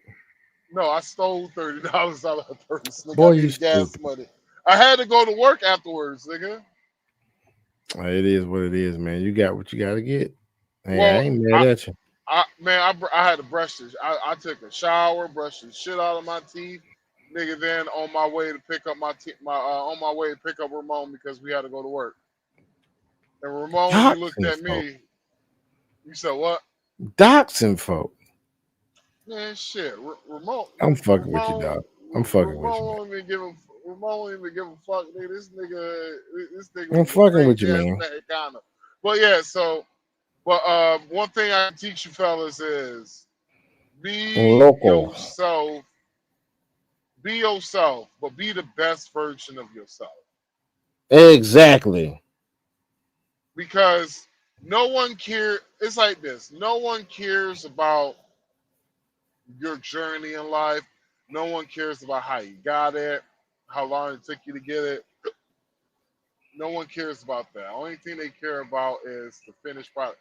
Just remember, Bill Cosby did a lot of good shit for the black community, but they only remember Bill Cosby for his bad days. Ain't that some shit? You are only remember as your worst day. Yeah. But that was all I had to say about that. My bad. All right, back to tape. Told her, after a few glasses of wine, that what Doug doesn't know won't hurt him. That clip went viral. Millions watched it in 24 hours. It was raw, painful, and real. The kind of moment that shifts public sympathy forever. Now the trial was less than 60 days away. Jackie's legal team began pushing for a private settlement, quietly offering Doug $3 million to drop the suit and sign a silence agreement. Doug refused. He didn't want money anymore. He wanted this case to go public. He wanted every lie, every receipt, every voicemail played in court. He wasn't just exposing Jackie, he was turning this into a lesson for every man who ever trusted the wrong woman. And here's the final twist for this section.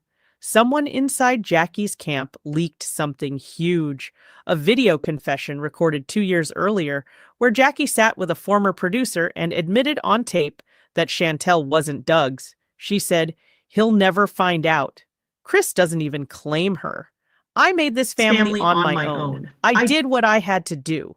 You hear this bullshit, man? He'll never find out. Boy, that's some devilish ass shit. That video, if submitted to court, could destroy Jackie's entire defense. Now her team was scrambling, her reputation was burning, and the trial clock was ticking. What Doug started as a personal truth-seeking mission had now become a full-scale takedown of lies, greed, and betrayal. The trial began on a cold Tuesday morning, but the energy outside the courthouse was anything but quiet. News vans, protesters, bloggers, and influencers had swarmed the building. People held signs, some defending Jackie, most supporting Doug and Chantel. Inside the courtroom, it was standing room only. Doug walked in calmly, dressed in a dark gray suit, flanked by his legal team. Jackie came in later, wearing all white, trying to appear pure and untouched by scandal. But her face told a different story.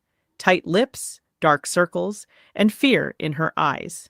The judge began by outlining the case, one side claiming paternity fraud and emotional damages, the other denying wrongdoing.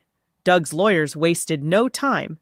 They opened with a slideshow of Jackie's public claims over the years, magazine covers, interviews, and book quotes, every time she had said Doug was Chantel's father. Then they played the video, the one where Jackie, unaware she was being filmed, admitted the entire truth to her former producer. The courtroom fell silent. You've probably heard about Boxable's flagship product, the Casita. Come on in. Because Jackie didn't deny it. She couldn't. It was her voice, her words, her choice. Then came witness after witness. Former nannies, makeup artists, even old friends. One nanny testified that Jackie warned her never to mention anything about Chantel's real dad. Another friend claimed Jackie once laughed about fooling the world and said Doug was too soft-hearted to ever question her. But the most emotional moment came when Chantel took the stand.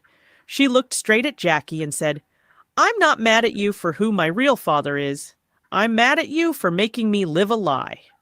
The room was dead quiet as she spoke. Her voice didn't shake. She talked about being used for magazine shoots she didn't want to be in, being made to call Doug Daddy on cue for cameras, and feeling like her whole life had been built on a script. "I didn't just lose a father," she said. "I lost my identity. I lost trust." Jackie tried not to cry, but for once she didn't interrupt. She just sat there, exposed. Doug's legal team then shifted gears and brought in financial experts. They showed how Jackie had profited over $5.2 million using Chantel and Doug as a brand. Brand partnerships, reality show royalties, ghost-written parenting books, all based on the false image of a happy family. And then they dropped the hammer, a secret bank account in Belize under Jackie's name, where over $600,000 had been transferred in small pieces over the last 3 years. The court gasped. Jackie's lawyer tried to say it was for property purposes, but the timing of the transfers matched exactly with when Doug started asking quiet questions about paternity. Things got worse for Jackie when the judge allowed Chris Webber's ex-mistress to testify. She revealed text messages where Chris had said, "Jackie trapped Doug to save her image. I warned her this would blow up." Screenshots were shown on a large monitor. The messages weren't fakes.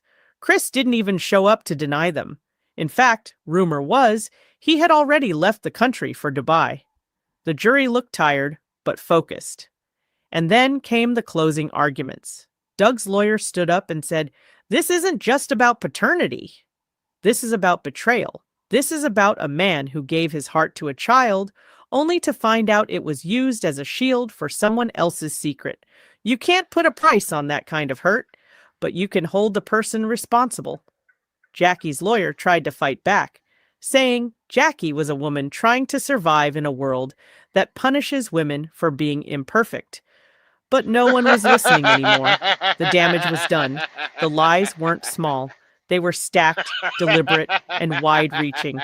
Just when people thought it was over, the judge called for a 20-minute... Pause this shit. What? Pause this shit. What, man? A world that punished women for being imperfect. Talk about gaslight. Like a motherfucker. Gaslighting like a motherfucker. I know, right? Nigga, I'm flabbergasted. Oh my god. Wow. I mean, that's a new level of gaslighting. That's a new level of gaslighting, though. Nigga, I have never. Only thing he did, honestly, only thing. What's the dude's name again? Chrissy.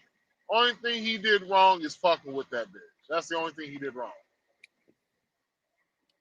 And pulling the ring. Hold on. This was a white woman, right? She light skinned. Oh, a black woman? No. Yeah. No. Yeah, Wait in the water. No. Not the woman dipped in shea butter and cocoa oil. No. Cocoa butter oil. No. Black women don't do this shit. They don't. Shout out to Izzy Benz. Izzy Benz. Any word, sir? Izzy Vance? Any word? Angry Man's homie? Any? You said white women white women are more diabolical than black women when Angry Man was talking about the triple imposter. And he was saying that falls more onto what the black women do more than what the white women does. And he was like, The triple imposter. yeah, oh man, you haven't heard, oh man, you gotta hear that shit. I gotta hear I that sh- shit. I'll find a link whenever I can. But Okay. this nigga, he was like, white women tears has probably harmed more black has black harmed more black men, and I was just like, and I'm like What about over here, Emmett Till? Emmett Till. I'm like, no. See, here's the thing: we're talking about current, not we ain't talking about goddamn shit that you haven't experienced. We're talking about in real time. We're talking about 2020. We're talking about the early 2000s to now. Black women have done. See, black women don't need the white woman's tears. The black woman has the black woman has the mouth. They have the pointing finger. Right. Because let's just be real. White women do this shit too, but I haven't heard white women do this shit as much as black women does this shit. Remember, I had an ex-girlfriend who worked at a DNA testing center. The numbers towards the white women when it came to parental fraud was severely lower than the black women, bro. And when I mean severely low, you're talking about 20% were white women. Majority was black women outside of Hispanic, Asians, and others. Really? Yeah. Now that is just for what she has discovered throughout her duration there at that DNA testing center, and she only worked there for like four. I think she worked there for a year, but she went back to traveling about within 5 months of working there.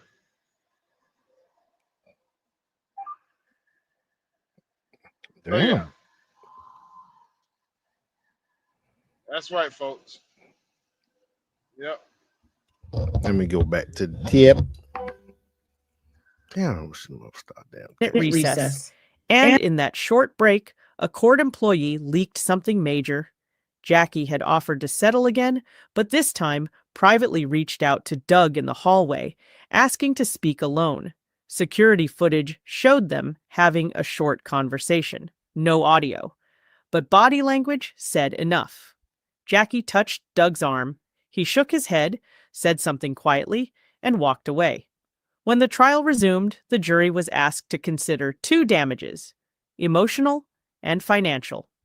The courtroom waited in thick silence as they left to deliberate. 1 hour passed, then 2, and finally, verdict. Doug stood still as the foreperson read the decision. We find the defendant guilty of paternity fraud, emotional distress, and financial misrepresentation. We award the plaintiff $7.8 million in damages. Jackie closed her eyes. Her hands didn't move. Her lawyer sat back in his chair. Doug didn't cheer. He just looked down, closed his eyes, and took a deep breath, as if letting go of 18 years of confusion, betrayal, and grief.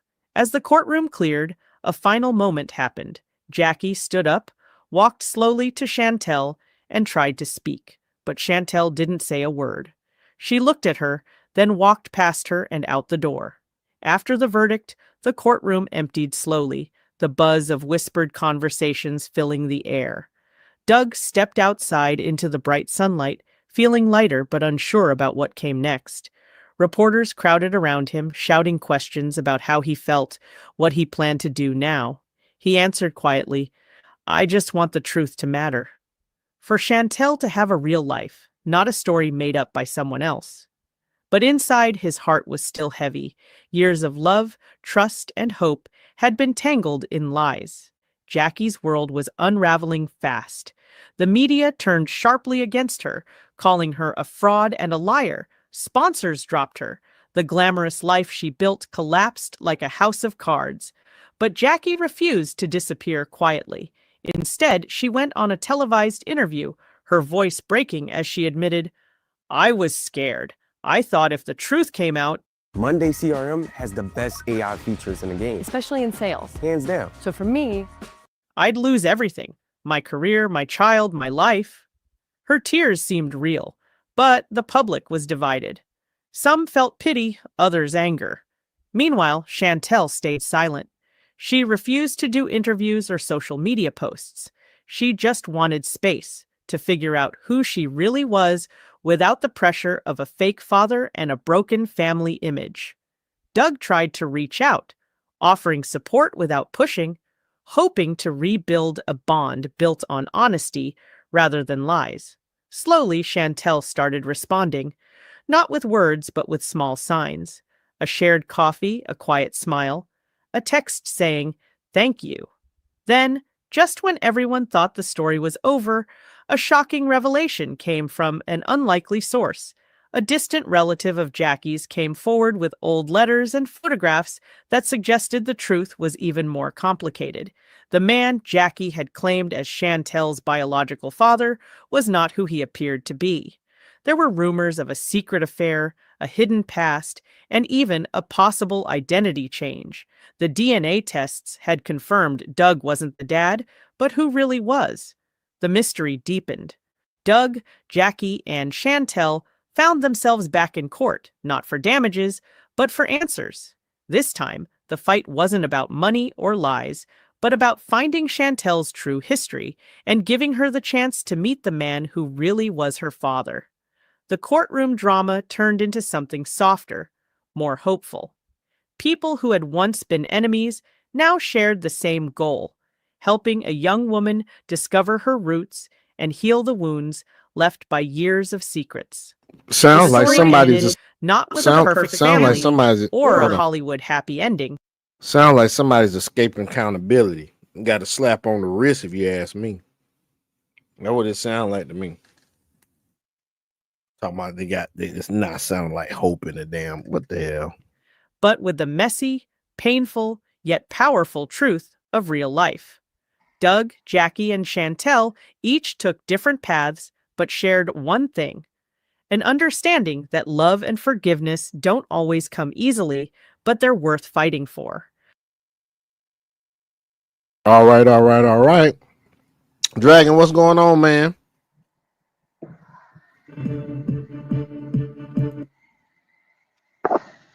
What's going on, Dragon? What's up with you, bro? You were just a misfit. Hollywood, Babylon, can't resist it. Fuck about, bitch, I'm dumping off these piglets. Boy, you tripping. 71 in the motherfucking district. Y'all want to look at a little Diddy shit real quick? Let's get it up. No. Oh, tired Diddy, nigga. I'm Tired tired. Diddy, nigga. I'm tired. This nigga, all these niggas destroyed my childhood. That shit gone, bro. It's gone, My man. childhood forever fucked. What's this shit going on with cooking with Kaya, dog? I haven't paid attention. Hold on, bro. Hold on. I got something on that. Hold on real quick. I didn't understand it because I don't think she was saying much, but I didn't look at the whole reel. But this was an Angry Man reel, actually, man. Look at this shit. Cooking with real quick. Hold on, man. I'm gonna do this shit. Let me Is there sound? refresh. It's about to be sound. Oh. And everything, like nothing affects me no more.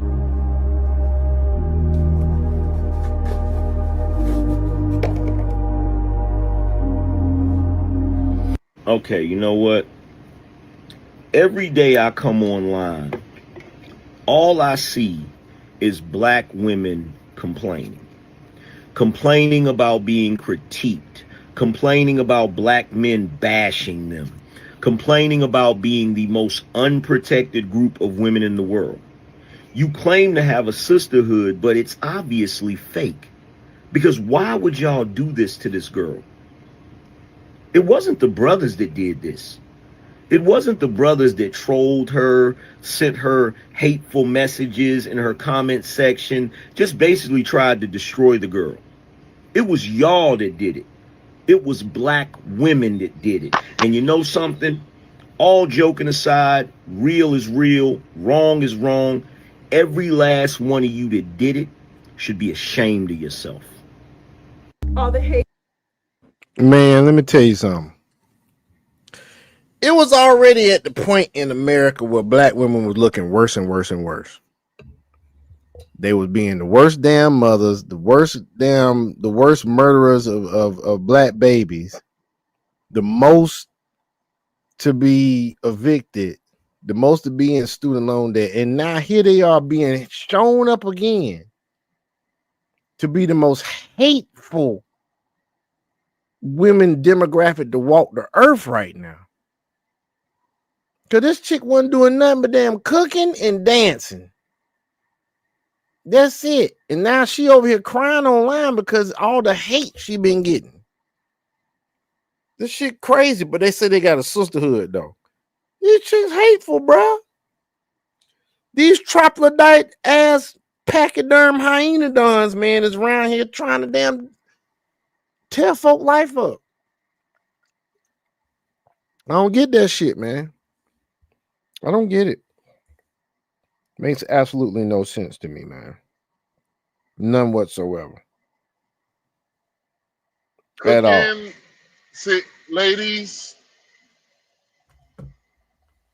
this is what happens when, honestly, if Cooking with Kaya had an actual attitude, how old is she anyway?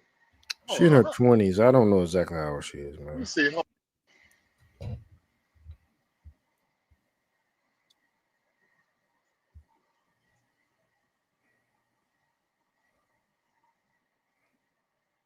I'm looking to see what else they saying in the comments over here.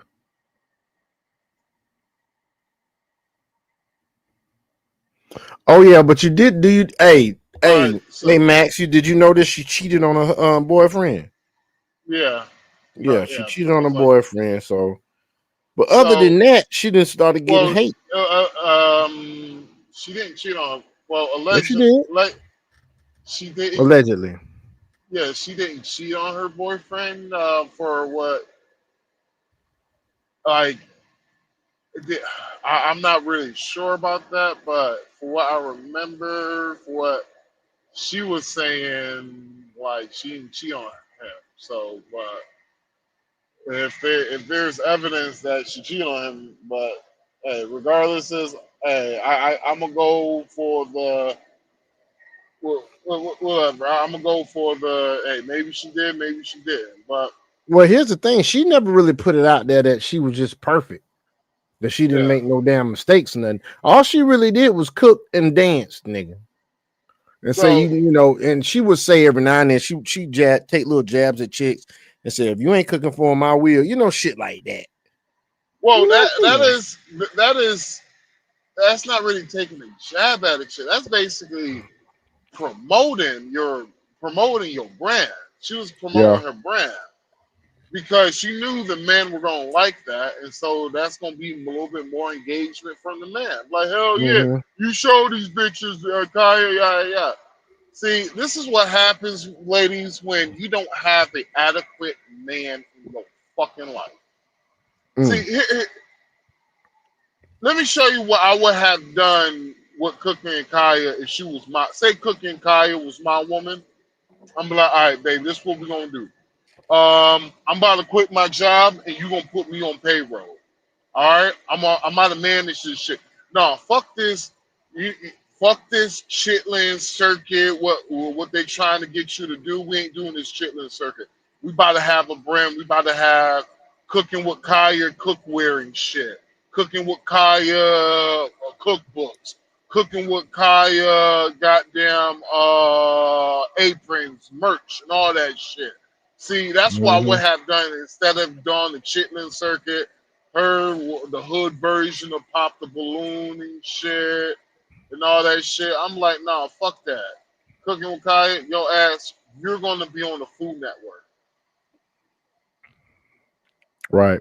Why? Because what I'm talking about, this shit gonna last us until I got them grandchildren. The Chitlin circuit, that shit gonna last until you spend the last of that dollar, the last of those money. You ain't making all that. And just so ladies know, that is called leading. Even though she making all the money, and God don't have to be making all the money to lead you. He ain't got to be the number one breadwinner to lead you. He's a man. Man's supposed to lead regardless of what financial he's in. Well, see, this is how motherfuckers with money make more money. All right, let me take one of my mentors. He might dislike me saying this shit, but one of my mentors. During COVID, his wife came up big, and when I say she came up big to where they had to start a brand. He put his fucking company a little bit on the back burner, hired somebody to run his company so he could run his wife's company. You know what company that's making more money? It's the wife's company. Oh, really? Her company is making more money than she's the breadwinner right now. Even though he still has more money, she's the breadwinner right now because she has a brand. He helped created that brand with her. He led this shit. Until now they got a fucking warehouse for their brand. Their warehouse not only does the warehouse for their brand storage the stuff for his company, but god damn it, they making money. They working as a team. She's the face of the fucking company. He's the goddamn brains. He's the goddamn one that's putting the structure in the fucking company, the fucking foundation. That's how a fucking marriage is supposed to work when it comes to two business people. That's how a relationship. See, the problem is it's this new age shit. See, I would have sat her ass down. I'm like, all right, listen here, baby. You got a lot of views right now to where you got to think about what you want to do. I was like this. You want to be with me, I want to be with you. You say you want to have kids with me, I would love to have kids with you. Fuck this Chitlin circuit shit. Let's make a family business. Let's be the Ray Rachels for niggas. Let's be the Ray Rachel for black folks.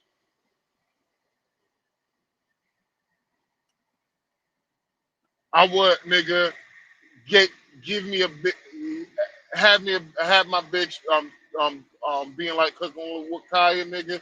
I promise you, by the end of that year, I would have had Cooking with Kaya in Target selling her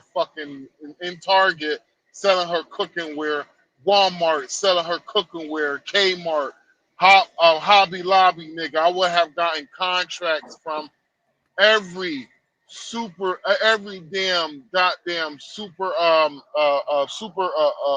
grocery stores out here in the United States, from east to the west coast, nigga, from Safeway all the way to goddamn Dillard's company, nigga, Publix, nigga, my cooking wear, and nigga, we black too, nigga, and we at the time when Cookie with Kaya, DEI was still, nigga, come on, bruh, this shit too easy, bruh.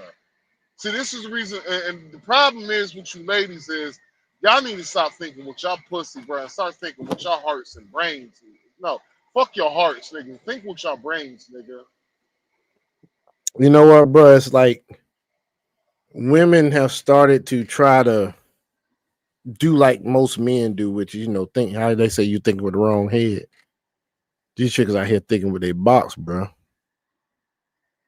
That's See, what they're they doing, trying man. to think like men, but they don't have the brain capacity as men have. So The women might think the glass is half empty. We're like, nah, that bitch half full.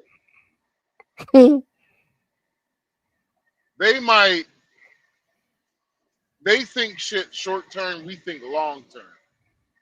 Right. Because when you seen all those videos with Cooking and Kaya was popping up and shit, that's Mm-hmm. short term shit. That was short term shit.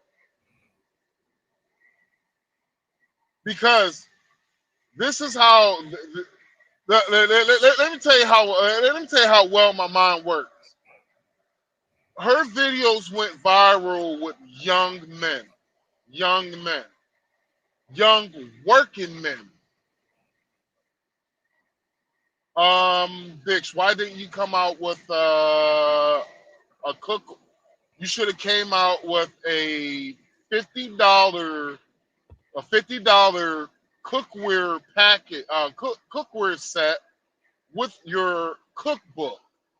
And see, man, $100, you get the cookbook, you get 10 silverware, 10 glasses, a cookingware set, seasoning, cookbook, all for $100, nigga. Come on, bruh. Nigga, you said $1,000, 1,000 of those, nigga. Shit, what is that? $10,000, nigga.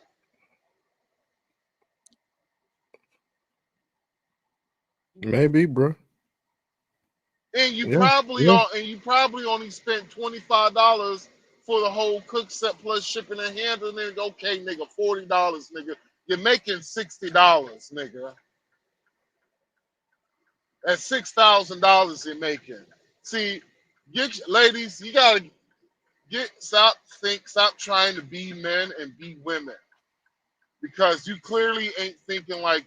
Honestly, ladies, us men, it's easier for a man to play a woman than for a man to be a man.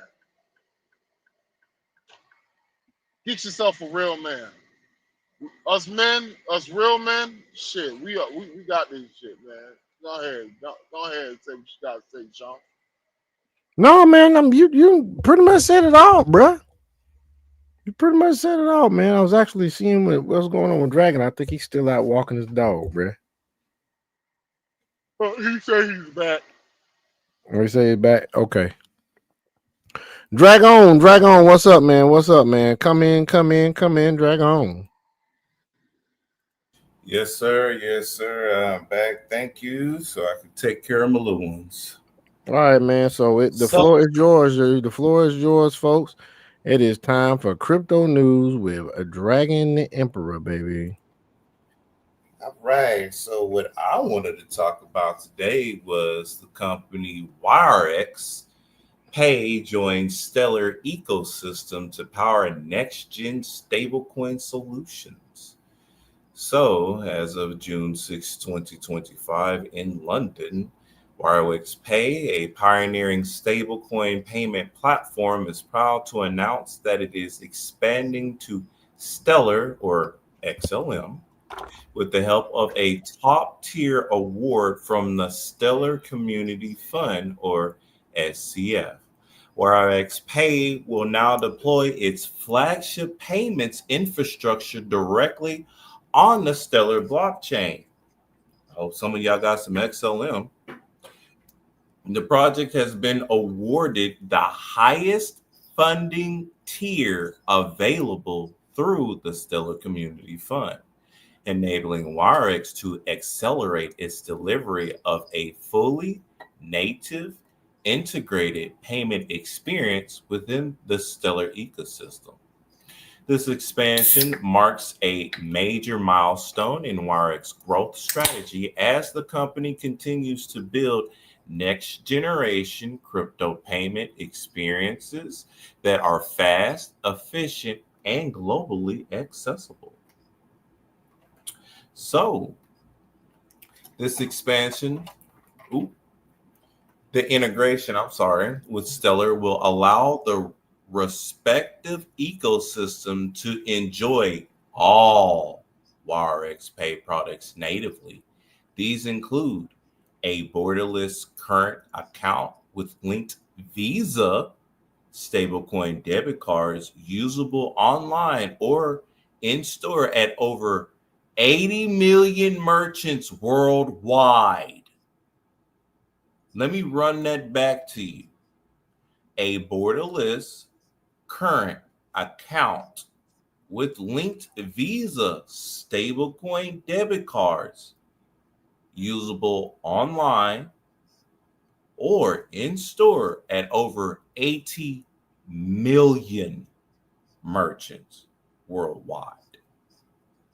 Non-custodial business banking with corporate accounts, payroll cards, ZBank, stablecoin yield options, as well as detailed accounting and reporting tools, plus a Web3 banking as a service platform that allows Stellar-based dApps or DEXs, DeFi, to launch their own branded card programs, complete with fiat account infrastructure to simplify deposits and withdrawals. If y'all can't see how huge all this shit is going across the marketplace and everything else, and they got your asses distracted, but not me, because I'm going to give you this juice. WireX Pay represents exactly the kind of project we aim to support through the Stellar Community Fund. One that brings real utility, strong user experience, and aligns with Stellar's mission of accessible financial services. Said Anki Liu, ecosystem growth lead at the Stellar Development Foundation. We're excited to see WireX Pay deepens its involvement with Stellar and introduce new capabilities on the network. Pause. You want to know what's funny?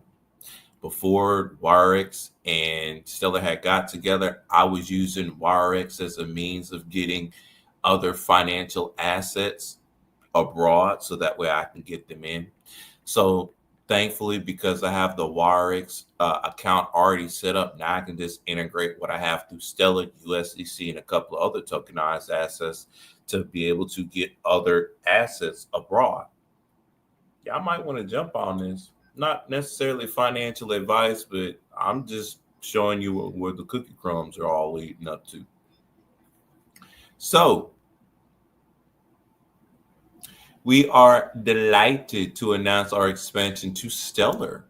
This award is a strong validation of what we're building with WireX Pay and accelerates our plans, said Daniel Rawlins, General Manager at WireX Pay. Stellar's infrastructure is purpose-built for scalable, real-world financial applications. We're excited to empower users with faster, more affordable, and more accessible payment tools across retail, corporate, and Web3 use cases. The native integration of WireX Pay on Stellar is set to go live over the next coming months, with development already in motion. Early community engagement and technical consultations are already underway to ensure that integration is tailored to the needs of both users and builders in the Stellar ecosystem. This move aligns with WireX's broader visions to democratize access to financial services, particularly in underbanked regions where Stellar has a strong presence. So, just a little bit about WireX Pay. WireX Pay, Web3 payments infrastructure developed by WireX, is designed to facilitate non-custodial, blockchain-based payments and financial services for individuals and businesses. At the core of WireX Pay is the ability to issue non-custodial Visa cards, empowering users to spend their stablecoins seamlessly over 80 million merchants in 200 plus countries wherever Visa is accepted. Visa, where you want to be. By combining the reliability of Visa's global payment network and with the innovation of blockchain, WireXPay ensures users can transact with confidence and convenience. And you can easily go to wirexpaychain.com if you're wanting to go ahead and get yourself a WireXPay card so that way you can get into the integration. But this is a major move for Stellar, as you know, we like to talk about what the financial institution, asset management groups, and bigwigs are doing here, so that way you can see all the chess moves across the puzzle board, so that way you're making sure that you get your money correct. Now, the last thing that I did speak about was how some of the other tech giants, such as like Apple, Google, Airbnb, and X, are reportedly eyeing stablecoin payments.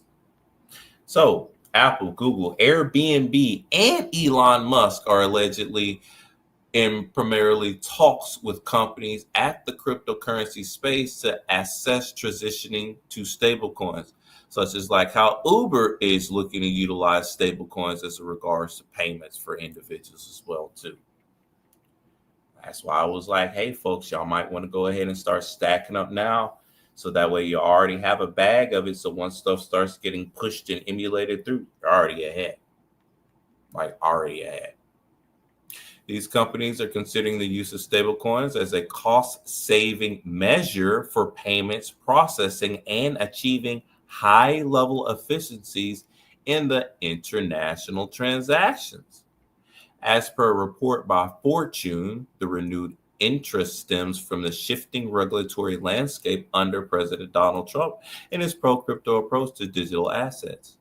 There have been numerous attempts by tech giants to carve out a niche in the crypto space, only to be hindered by regulatory concerns. Things are moving in a different direction now that Stripe has acquired stablecoin startup Bridge. Uber CEO has also hinted that stablecoins could reduce cross-border costs recently. Google Cloud has already allowed stablecoin payments using PayPal's PYUSD, which was processed through the Google Cloud accounting system. Airbnb is in talks with payment companies WorldPay and BNVK, a provider of stablecoin infrastructure, says Fortune. Meanwhile, X, which has had a previous relationship with Visa, is researching to integrate stablecoins into X Money, its imminent payment product. Apple, the big name in digital payments via Apple Pay, is also in talks with crypto payment providers, including a meeting with Circle's representative, the issuer of USDC. Still, it is unclear what stablecoins will be implemented, given compliance concerns, ownership changes, and the poor use of newer tokens like PYUSD. Although the initial conversations are just that, venture firms are say the growing involvement of established fintech leaders is legitimizing the stablecoin space, especially with the Trump administration advancing the Genius Act. However, it is important to note that Apple, Google, X, and Airbnb have not officially acknowledged any stablecoin adoption, and the street has not verified such claims personally. But from the reports of what's coming out from like with Uber and a couple of other companies, fintech corporations, and how we know that things are being more and more tokenized. Hell, here in Houston, Texas, a company is tokenizing its petrol reserves. The AUE is tokenizing its petrol reserves on the XRP ledger. So I ain't trying to hear, oh, it's just speculation. They're in talks about it. They're about to get this shit jumping because they know where the money's at. And then the first thing that popped out, which should let y'all know that they're definitely in talks, is to where they said these companies are considering the use of stablecoins as a cost-saving measure for payment processing and achieving high level of efficiencies in international transactions. So what they're basically saying is it's going to save money, cut costs, and still allow high levels of efficiencies in international transactions. They'll still be able to do a number of transactions, more transactions at a lower cost. Of course they're going to do it. What company wouldn't do it? Think about it. So you know how sometimes in these reports they gotta play the long game on you, make you think one thing. So it's just always just speculative. No, ain't nothing speculative, because when they talking money, you know they gonna implement things. Always. But that's what I have for the crypto news tonight. YRX is getting in real good with Stellar, which means that the people that's invested in Stellar, you're gonna see a nice little jump there after a while. Then you can actually use your Stellar. Even though I'm not using mine personally, but you can even use your Stellar and put your Stellar on said card, so that way you can utilize it for payments and other stuff like that. I personally rather lend mine out with interest, personally. But yeah, thank y'all for listening to the crypto news this evening and on this magnificent and powerful podcast, folks. Thank you.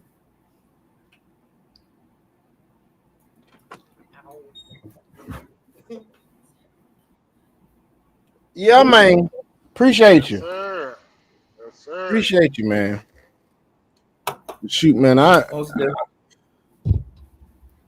What else y'all want to talk about tonight, man? I really ain't had anything else to talk about, bro.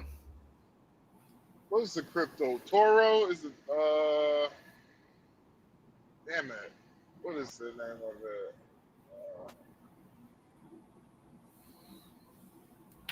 What's the name of it? Is it no XOM is Stellar? Yeah, XLM is H bar is Hedera. Is it Tron's? TRX Tron? Yeah. TR. Yeah. Okay. X. Yeah. Okay. Yeah. That's it. Yeah. Now, what? I remember you was telling me to buy into that and shit. I've been staking it. Excellent. I've been staking the hell out of that shit. Yeah, so have I. It's good to stake it because Tron has been the major stability holder of the stable coins as a whole. Like that screenshot that I had sent into our crypto group, if you look at that screenshot, that's literally the backing of what stable coins are utilizing, bro. And then the other good thing about Tron, if you look at it, it's been in progress. It hasn't had major dip downs. It hasn't had major like negative flows or anything else like that. Ever since like it's been on the up and up, it's literally been up. And I've been fucking around with Tron since it's been 5 cents.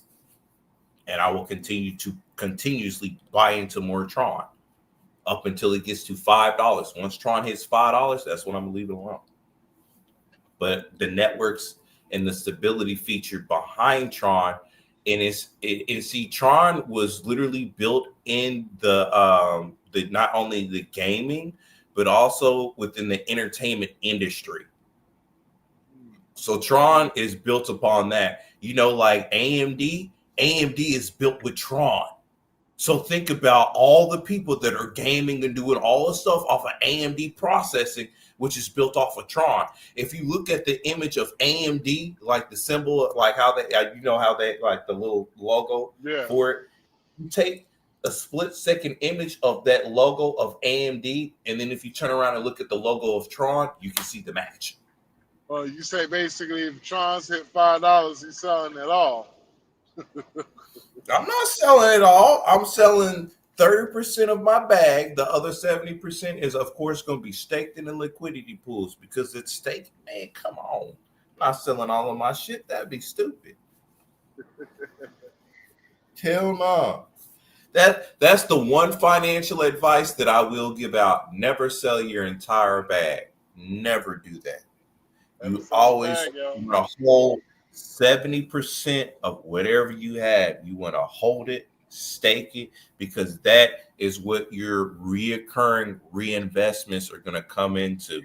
That's like saying, You know, because if you sell your entire bag at $5 and then it winds up jumping to $7, you're gonna be fucking pissed. Versus having the extra side liquidity that you can work with while you're staking. So because you did sell your 30%, you're doing whatever you're doing with that, but your 70% is still making that extra money for you. So when it jumps up to $7 and stuff, you have that extra side liquidity on the side to play with or reinvest again. That's why I say that. Because those same people because there will be some people that's gonna sell the entire bag. Those same people gonna be, oh man, I wish I wouldn't have did this and that. Just like when I'm sorry, I have to go there. Just like when certain people sold their entire bags of Doge and other stuff, and they wish they wouldn't have because of what they could do in this area. Because I'm one of the motherfuckers. Oh, you say you one of them? I'm one of them too. Shit. Oh, That's you why shit, yeah, nigga. Personal That's why I don't feel motherfucking bad, nigga. Sell your motherfucking entire bag. Fuck that. Hey, that's why I don't feel bad, Dragon, because I was like, shit. A lot of us older dudes, man. We Whenever fucked up, yeah, but we not doing we all fucked up with Bitcoin, bro. I'll be real with y'all, man. A lot of any nigga who's 35 and up, when you first heard about Bitcoin, if you would have just, man, I remember when Bitcoin first hit the market, that shit was 5 cents.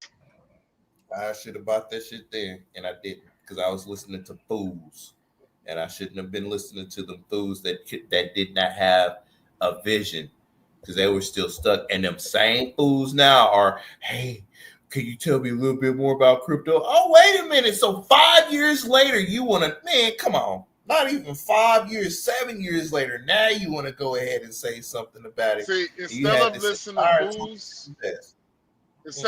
fools, Dragon, I listen to assholes and niggas who didn't know enough about crypto. I see. See, the same rich motherfuckers who saying Bitcoin ain't going nowhere. Bitcoin, if you know who created Bitcoin, you'll run away from it as far as you can. Yada yada yada. Finding out the same people, huh? I said they probably scrambling for it now. Shit, Penny his ass was like, what's his name? Daniel Penny. That's what he was saying. If you know who created Bitcoin, if I was you, I'd run far fuck away from it. And then wound up finding out, oh, this nigga got Bitcoin. Yep. Sure do. And that's the other thing that they'll do too. What happens? What happens to a stock when it starts getting sold? What? What happens to the price of a stock when it starts getting sold? It drops. So him saying that did what? Caused the price to drop so he could buy more. Yep. Because he knew what was coming down the goddamn pipe. Yep. Same thing like how they've been doing with crooked bastards. Some shit.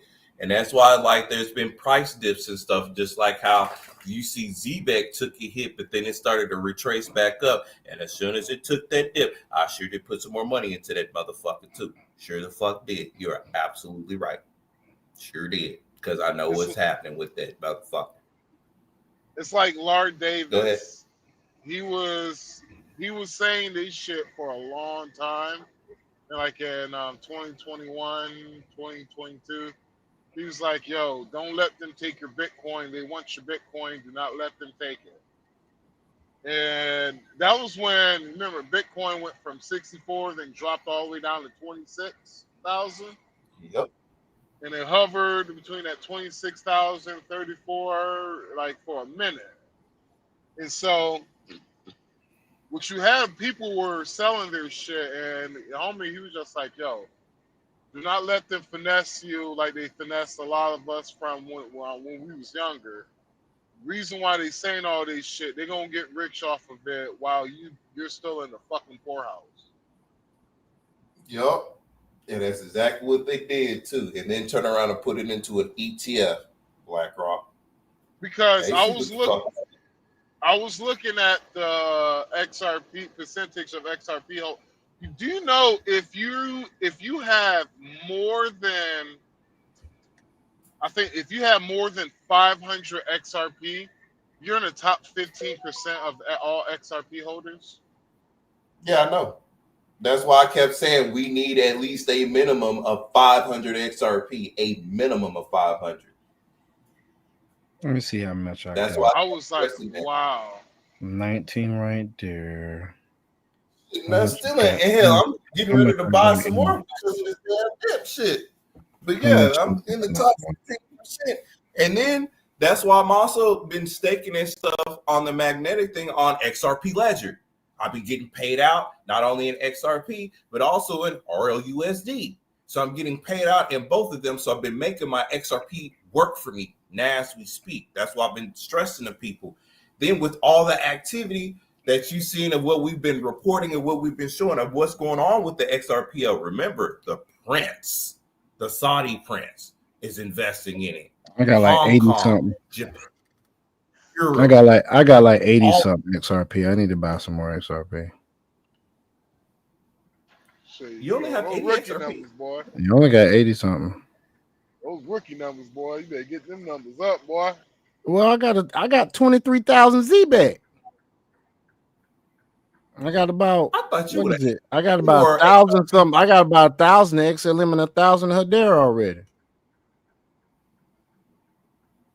Yeah, he behind the Okay, eight well, ball let's move on. dragon. He behind the 8-ball dragon. No, he's good.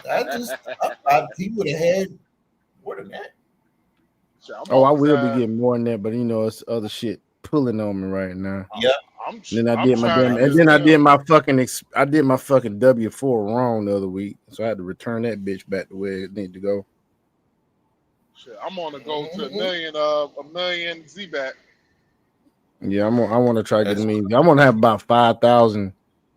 Try to see if I can have about 5,000 XRP by the end of summer, man. No, 5,000 Hedera and 5,000 XLM by the end of summer, and probably have me about 300 XRP by the end of summer. Oh. But shoot, man, what up?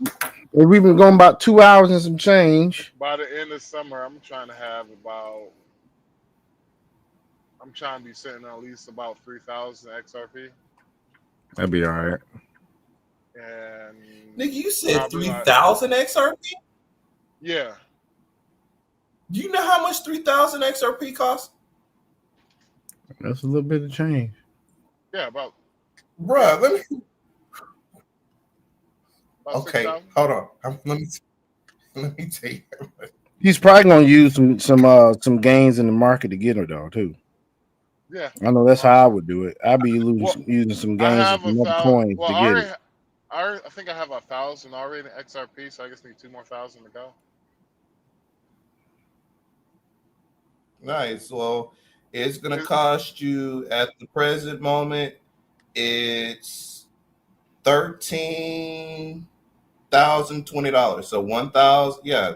Here, you know what? Let me just take a screenshot. Let me show you how much you're gonna be paying for it. Yeah, nigga, I know how much. Yeah, I have Nigga, it's 13K. 3,000 costs 6,540, dude. It's $2.18 a damn share, bro. XRP's $2.18 a share, man. Yeah, what's it called? You must be thinking about something else. XRP is $2.18 a share. I think he added an extra zero by mistake or something. Yeah. $2.18 a share. It ain't But, got that fucking high, bro. God damn, we all have some nice little chunk of change if it was. Shit. Well, I'm trying to get up to 3,000. XLM still under 50 cents. He said 6,000, that's 600. No, I said I have up to 3,000 XRP. Right. I was just putting it with what it's showing for the sticks. Yeah. For if I had 6,000 total, I probably would have it would have been in. Yeah, because like just having 700 is just over a K. So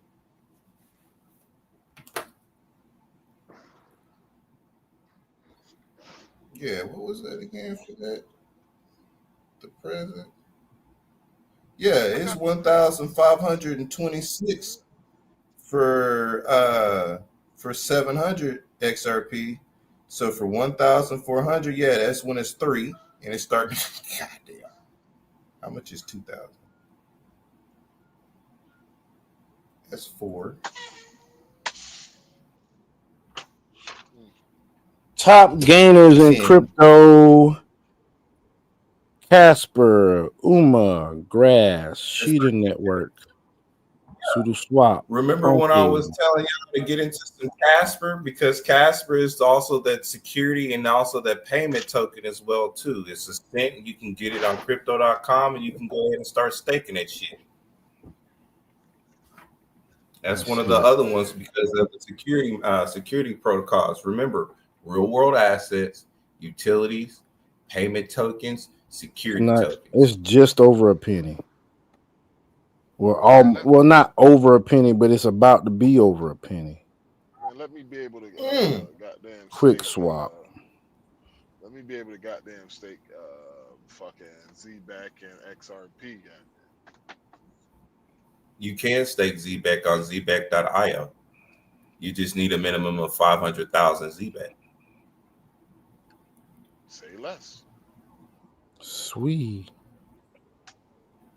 I put all of that in our crypto group, bro.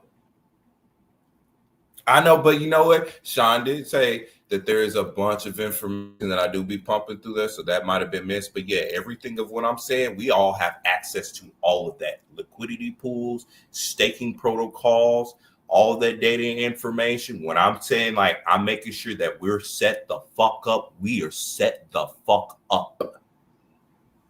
Literally set up. What's the top gainers in the last hour? Alex, MXC, Chia. And the ones that ain't doing it, they're gonna be hurt later on down the line because it's like all this shit's right here in the face. But you know what they say: you can lead a man to intelligence, but you can't make him think. And I'm not fight with anybody that do not. Nope. It's funny because I told my homeboy about Z-Back, and I was like, bruh, I told him about this shit in February. I was like, hey, listen here, dude. Actually, you know what? Nope, my bad. I told him about it was before Passover. I told him right there in Passover. I was like, hey, bruh, you should buy Z-Back, bruh. I was like, I'm hey, about bruh. to put another $100 in this shit. I was like, hey, get Z-Back. Not only get Z-Back, bruh, hold that shit. Do not sell it. Just buy. Just buy it. Fuck it. Buy. And ZBAC went up 7% too, so it's on the up again. And I told him, he was like, well, he don't want to have to download crypto. I was like, listen here, just to download it. I was like, bro, you don't even have to connect your bank. I was like, dude, you can connect your fucking. I was like, I got my Google Pay connected to it. I was like, bro, it only take most transactions 6 cents per couple of 6 cents every 3.99% fee. Dude, they got a fart. That's for that is for credit cards.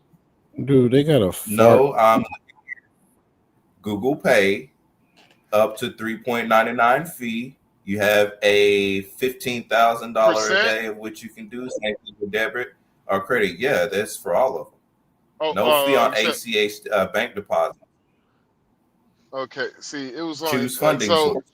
it's basically it was like every $10 it was 6 cents. You gotta be fucking kidding me, I was like, bro, it's 6 cents for every $10, bro. I was like, fuck it, just do it.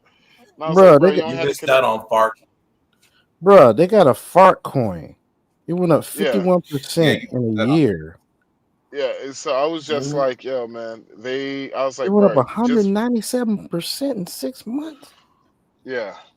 Yeah, it's a meme coin. Yeah, it's a meme coin. 302% in 3 months. It's a meme coin. I know. I'm just saying that could have been day trading that bitch. Yeah, but one thing you gotta be careful about them shits, man. So you don't know if them bitches are basically a pump and dump. Yeah. But shoot, man, we've been going almost 3 hours now. Anything else y'all want to talk about? Well, I got nothing on the mind. Yeah. Well, it's actually been a pretty good live, man. At one point in time, we had over 200 and some people in the live. Yeah, we had 200 They didn't people say live. shit. Bitch ass niggas. They ain't say shit, but they was there. They don't have to necessarily. We appreciate y'all for coming in Yes, and indeed. taking it and looking thing. We appreciate y'all for that. Appreciate you. So we gonna get up out this thing for the night. But we appreciate y'all. Come on back. 3-minute podcast. We're gonna take a little break. It's gonna be about 4-5 days because I gotta work. But we'll be back soon. We'll let you know. Oh, you work tomorrow? Oh, I work the next 5 days in a row, bro. That's what's up. So we'll be back in a couple of days, y'all. All right then, folks. Check out the Holla. shorts. Peace. Holla. Check out the Thank short. you. Peace, mother.